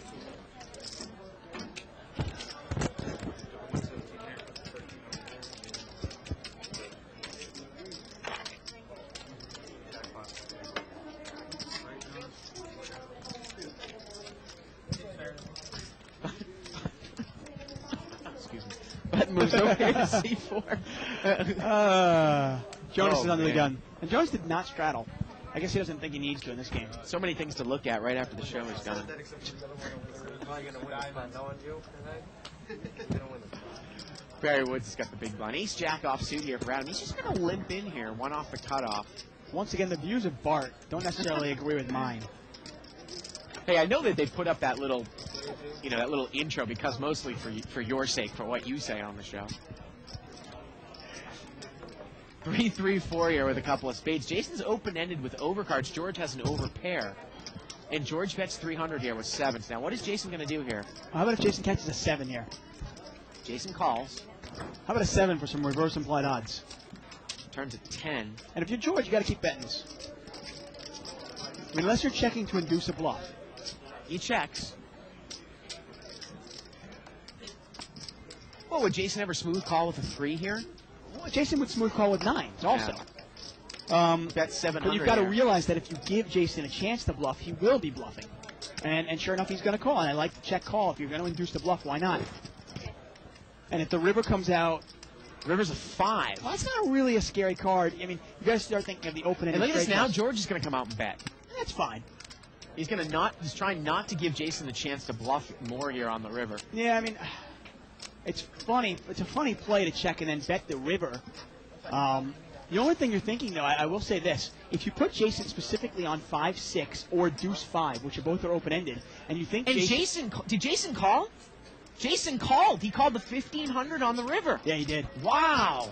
He called that. He made the call there. And I got to tell you, the more I think about it there, George, it's not necessarily a blocker bet as much as if you put him on specifically 5-6 or deuce 5, well, then he's hit a pair that cannot beat your 7s. And if you bet, making it look like you're betting with your missed spade draw, you might get called. And sure enough, George got called. Wow. I'm not sure if George took all that into thinking or not, but that's at least the way I thought looked at it. Yeah. And Jason even says, he goes, good bet.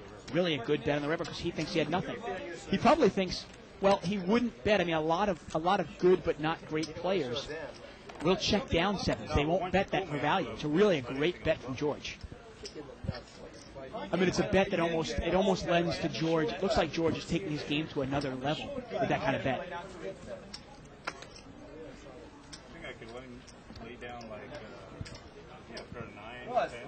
My left can get there and No he check. Hey, No chop. And George is saying that he also thought maybe he had some fold equity there. Maybe he can get somebody to lay down 9s or 8s. yeah.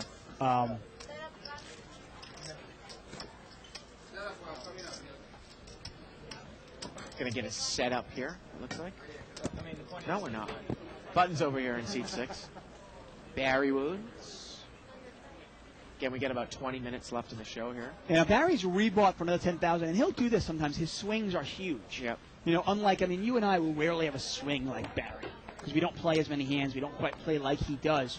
But Barry will often, sometimes he'll be down 12,000 and then make it back and break even. Right. Or, and he's also done it the other way around where he's up 10,000 and ended up down. Jason Katsutani here. He's going to raise it up out of seat 4. And he's been raising a lot more often now. He's raising with King 10. King 10 offsuit. He's going to make it 225 to go here. Adam limped in with King Jack offsuit. Is he going to give Jason action? You know what? Out of position, I mean, I could pick a better spot. And he calls. We haven't seen Adam get mixed up in the last hour or so. Here we go. Heads up. King 10 against King Jack. Well, ace 9-4. Both players miss. Yeah, you wonder if Adam is actually, after building up the stack so much, you wonder if Adam is kind of on like... Check, check. Turns a jack. And Adam now outturns him. And now Jason's going to bet. And is Adam going to check call here with second pair? Yeah, you've got to be aware that Adam is going to call quickly. A bet by $450 and a quick call here by Adam. And the river's an ace, and I think that's going to make him stick around more. A check. And is Jason going to fire one more time? He's going to bet $1,800 here, Dave. Maybe he thinks that Adam's on busted hearts. Well, was he cagey and checked an ace on the flop, too? Well, the thing is, you know, against most players, you go, wait a second, why would he check an ace? Right. But Jason would check an ace. Right. He does do that. $1,800 bet here on the river. Jason throws in that $5,000 chip. He's betting about the size of the pot. It's about a $3,600 pot. $1,800 to call. I'd love to get a shot at Jason here if we can see what he looks like. And Ronnie thinks that Adam's going to raise. I don't think he's going to raise this. No, I don't think you're going to raise this. I mean, it's a terrible raise if you raise this. You really why cannot would you raise. There's no value to raise at all. But some players would. I mean, you never know. I mean, I think this is clearly a call or fold. Jason will. Sometimes he does check the ace. He'll also bet a kings or queens this way too. Right. If he thinks you have a jack. Right. Exactly. I mean, he could have checked kings or queens. Definitely. And then he's trying to value bet here on the river. And a lot of players would say, well, wouldn't you check down kings or queens? Not Jason. Jason does bet for value sometimes with hands that are, what you might view as a marginal hand. I mean, you'd almost put Jason on either an ace, kings, queens, or nothing at all. And that's pretty much it. And there's a look at a bluffer there. Yeah. What did he say there? He said 10 jack. He said, I got you on a jack. And that is exactly how he's played it. Adam has a jack, but he does have the best hand. Well, if he put him on a jack, and he's right, he would bet his kings or his queens.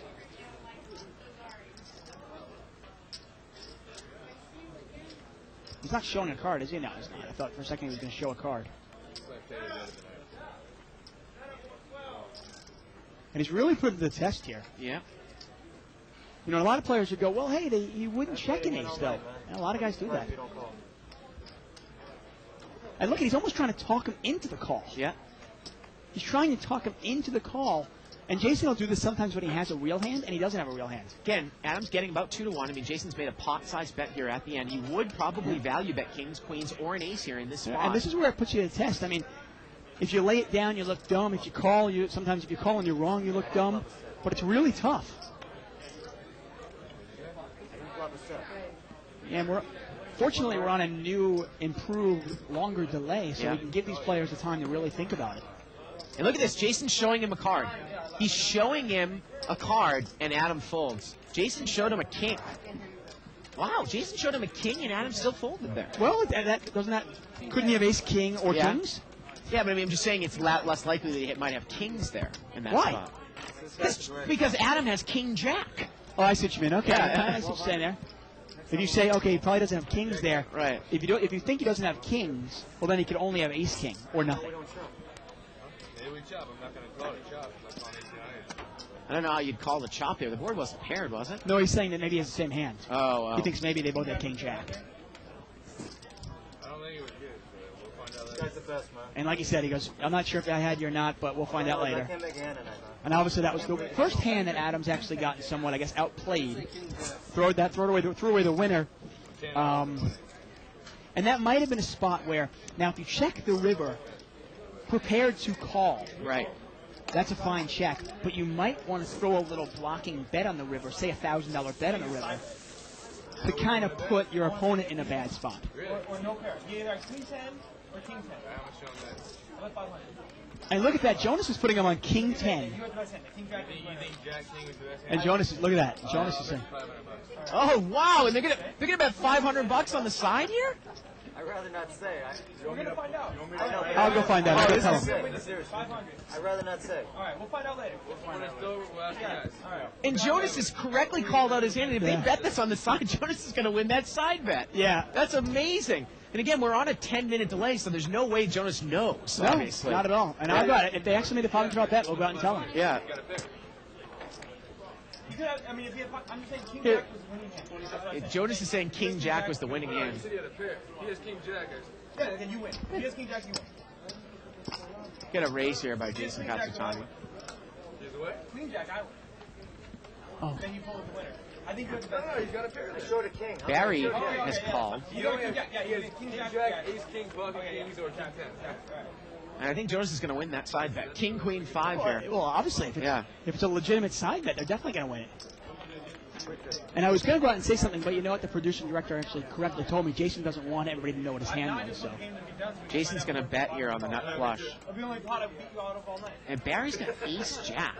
He's got a gut shot to the 10. yeah, no, he doesn't have a club in his hand. Now, if he had a club in his hand, makes his hand a little more attractive, especially against the ace of clubs. He's got backdoor clubs with that, but he doesn't, so get rid of it. Gets away from it. Jonas is out of there with Ace deuce.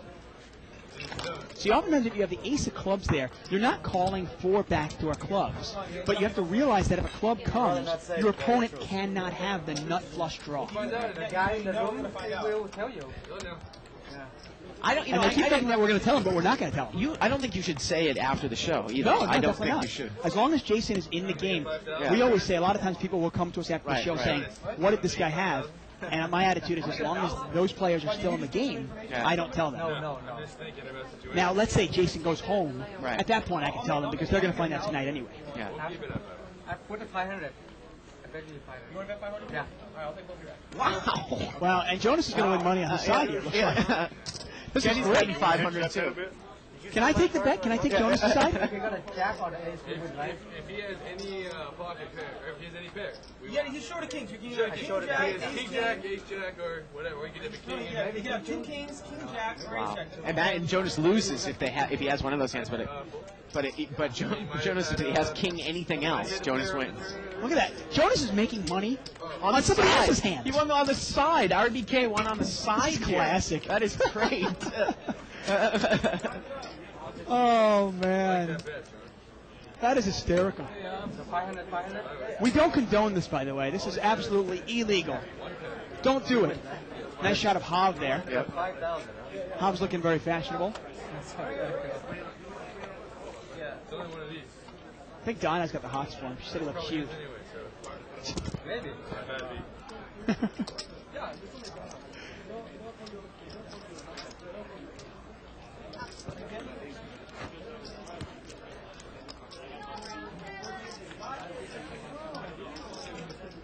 You want to know what I think he has the kings? 9-3-6 here with a couple clubs. You guys telling me? Not at all. It's after.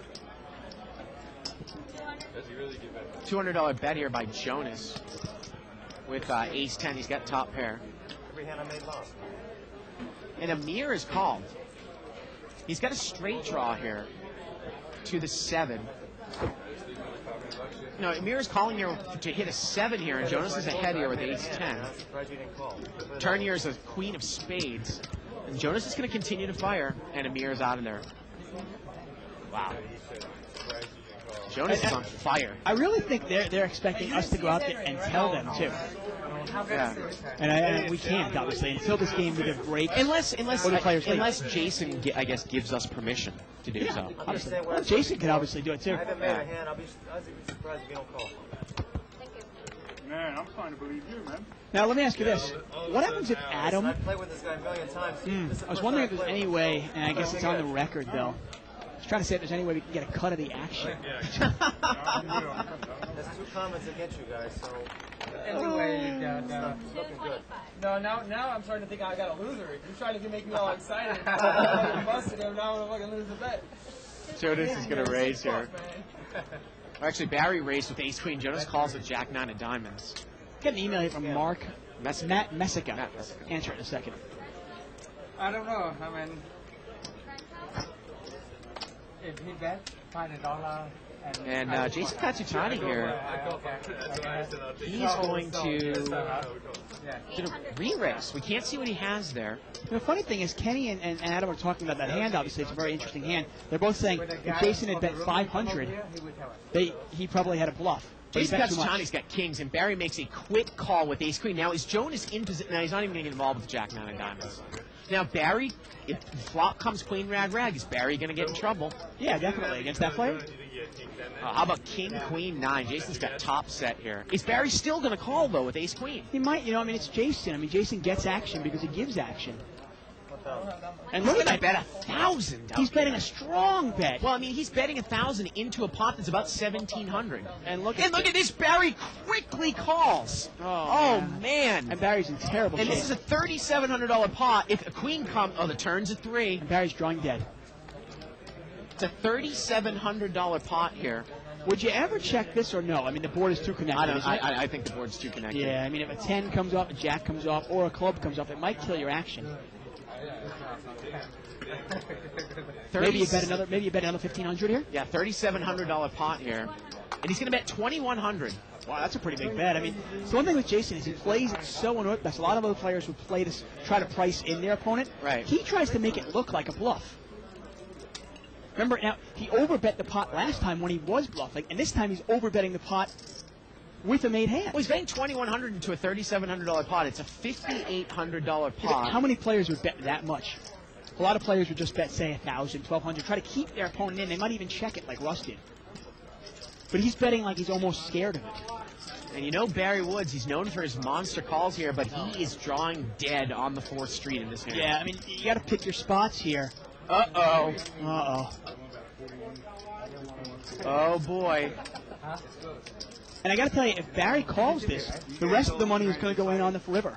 Yeah. I'm almost done with this. Uh-oh, Barry makes the call here, Dave. We've got a $8,000 pot here going to the river. And Barry's nightmare You wonder continues. if it's a rag on the river here. Oh, the river's a third club. And that is a great card for Barry in the sense that it might slow down Jason, and it might really slow down. You can break that 5. Break that 5. It might slow down Jason, Yeah. and it really might slow down Barry because now he can't beat anything. I was going to say if an ace, a king, or a queen had come off there, there's no way he gets away from it. It's an $8,000 pot now. Now, could you ever put Barry on clubs? Like, he couldn't have ace, king of clubs. He's got the king of clubs in his hand, Jason does. Yeah, I mean, I don't know what you'd put him on, ace, jack. And Jason bets here. He bets 2,900. And he says he's got 1,100 left. The pot now, oh, and Barry folds. Yeah, that saved Barry there at the end, probably. saved the 9. I mean, Yeah. I guess so. I mean, Yeah. he had to think his hand was best on the turn, didn't he? Well, you know, You sometimes don't call that on the turn. Remember, though, sometimes with Barry, I mean, we've had this discussion with him that, I mean, I remember going through a long hand before against the grinder where I said, you know, if Barry makes this big call to the grinder's raise on the turn, he has to know that his hand is good. But then we asked Barry, and he's like, I don't know if my hand was good. I'm just going by feel. Right. You know what I mean? It's just, you know, it's kind of. Well, hey, I mean, a lot of really great players do trust their instincts. Absolutely, They go with their and I'm not instincts, saying they go there's, with feel. Right. you know. It's just funny. I mean, you wonder if a club doesn't come off there, does Barry convince himself and end up calling 3,000? Yeah. And I tell you, his nightmare just continues. Yeah. He is now down probably over 15,000, probably maybe even 17,000.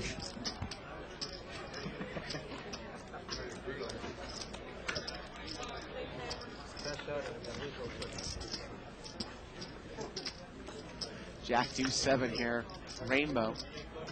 Jason's going to come out and bet here with king deuce.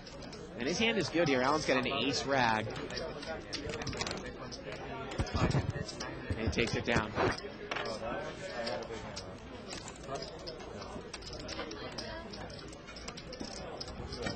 Button's going to move over here to Jason Katsutani. Look at it, we get a Yeah, poster great, here. Great post from David Lopan. He says, that Tuckman guy is so full of shit. He has an answer or a reason for everything. Man, I got to agree with you. Why doesn't he play in the game? I actually have played in this game. Yeah. If you check out the archives, go to liveatthebike.com. Top left-hand corner, you can click on the archives, and you get every single show we've ever done. We've got Barry Greenstein, Greg Raymer, including myself in this game. Jason and 10-20. Katsutani, he's going to raise here, but Jonas has got pocket kings here in the big blind. Was it a $400 raise here? And just a smooth call here for Jonas. I think the raise, he thinks it's big enough to trap Jason Katsutani on the button. But Adam is going to overcall here. It looks like Adam has got pocket nines. Oh, wow. 1,200 here going three ways. Oh, wow. Ooh. And I was going to, yeah, I mean, Adam got really lucky here. I was going to think, if the flop comes out like 7-4-3, Yeah. how much money will Adam lose to Jonas with an overpair? Now, the question now is, how does Jonas play it if Jason throws a continuation bet in here on the button? I mean, you don't necessarily always give credit Jason having an ace here. He's going to bet 1,200. You're out of position. I mean, you don't necessarily want to check raise and build a bigger pot up with second pair to the board. I mean, I got to tell you, the cards just aren't friendly to us either. I mean, why couldn't the flop come out something like, you know, either King, Queen 8 or... But I mean, How about Queen 9-8? Well, he's going to smooth call, it looks like here, or is it a check raise? See, that would have been a monster flop. Queen 9-8, two pair, set, and overpair. He just smooth calls. I think he was trying to see what Adam was going to do behind him. The turn's a third heart. Now Jason's got a hard draw with the 8. Yeah, it's an easy laydown, obviously, for Adam. He got rid of 9s real quick. This pot is approaching $4,000 now. I got to tell you, I like the way Adam plays. He's really played it pretty well tonight. And look at this. Jason's going to bet $4,000. He throws a $5,000 chip out there, and he bets $4,000 here. And you can see it here now. He's alternating. He bluffs, he bets big. He has Yeah. a set of kings, he's betting big. Here he's got absolutely nothing, and he's betting big. Yeah. And he's really putting a lot of players at this table to a test. And you've seen him. I mean, he's bluffed out seat number 2. He's bluffed out Adam. He obviously had the nuts against... And there, Jonas is going to get rid of it. And he bluffs out Jonas. And now 3 hands in a row, Yeah. Jason has got to He go. has really put the pedal to the metal here. In the beginning, he was kind of slow, and now he is really, really starting to heat it up here. It's going to be the last chip count of the hut. This does not include the last hand. Wow, So 80,000. yeah. Adam at 20. Subtract Jonas a at 14. couple thousand from Jonas' stack and add a couple thousand to Yeah, Jason's stack. Look at that. I mean, we got $80,000 on the table. Take a look at the differences. Phenomenal. Oh, my God. Look at Barry. Poor Barry. I got to give him a hug. Wow. Adam up 17-5. Jonas now at 4. And look at Jason. He's slowly coming back. Jonas is actually up only about 2, and Jason's down only about 4. Now Barry is the big loser for the night, down close to 20,000. Yeah, he's really had a bad go of it. Yeah.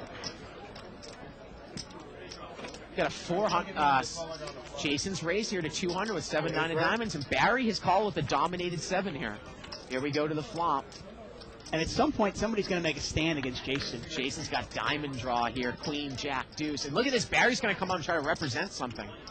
$200 bet here by Barry. And you wonder if this is the time Barry's trying to make a stand against Jason, and it's just not the right time here. Barry's in terrible shape. Jason calls. Turns a deuce. Yeah, Barry's got 3 outs to the winner here. Barry's going to continue to bet here. The problem is, though, for Jason, if Jason misses this, although Jason might raise right now. We'll see how he plays it. Barry's bet 600 now. King 10. Jason's saying king 10. That's what you got. I gotta call you. And Jason calls again. And let's see if it goes miss, what's going to happen here on the river. And the river's an 8, and both players have missed. Over a $2,500 pot. Jason's winning it with 9 high if it goes to showdown. Yeah, and the 9 does play. The 9 will play, and Barry's got to bet this. He's got Would to Jason think. ever raise thinking Barry's full of it? Raise as a bluff on a miss here on the river? You're asking me that question real? Of course Jason would. Barry's going to bet. He's going to bet 1,000. If It's Jason really thought he had king 10, King 10, right? Barry's bet 1,000 now. And the interesting thing with Jason is, obviously Jason's probably going to throw this away. Now, if you Yeah. put Jason on, some people would say the $1,000 bet on the river is kind of small. You're not going to get Jason off a queen, Right. but you will get Jason off of busted diamonds or, say, king 10 or 10-9. And he showed the bluff there, Dave, and what a night that we had there. Well, at least Barry finally wins a hand. Wow. Unbelievable night. Absolutely. We'll be back here tomorrow. We got word from Mo that it's going to be hopefully pot limit hold'em. 5-10 So blinds. that would be great. 5-5 or 5-10 blinds, probably 500 min. Yeah, 5-10 actually. Really? Yeah. You got That's the word I got. ESP going with you and Do you? Mo. I'm saying you do. Yeah, me and Mo share the same brain. Okay. Well, for everybody here in the booth and for Dave Tuckman, I'm Bart Hansen. Good night, everybody from Live the Bike.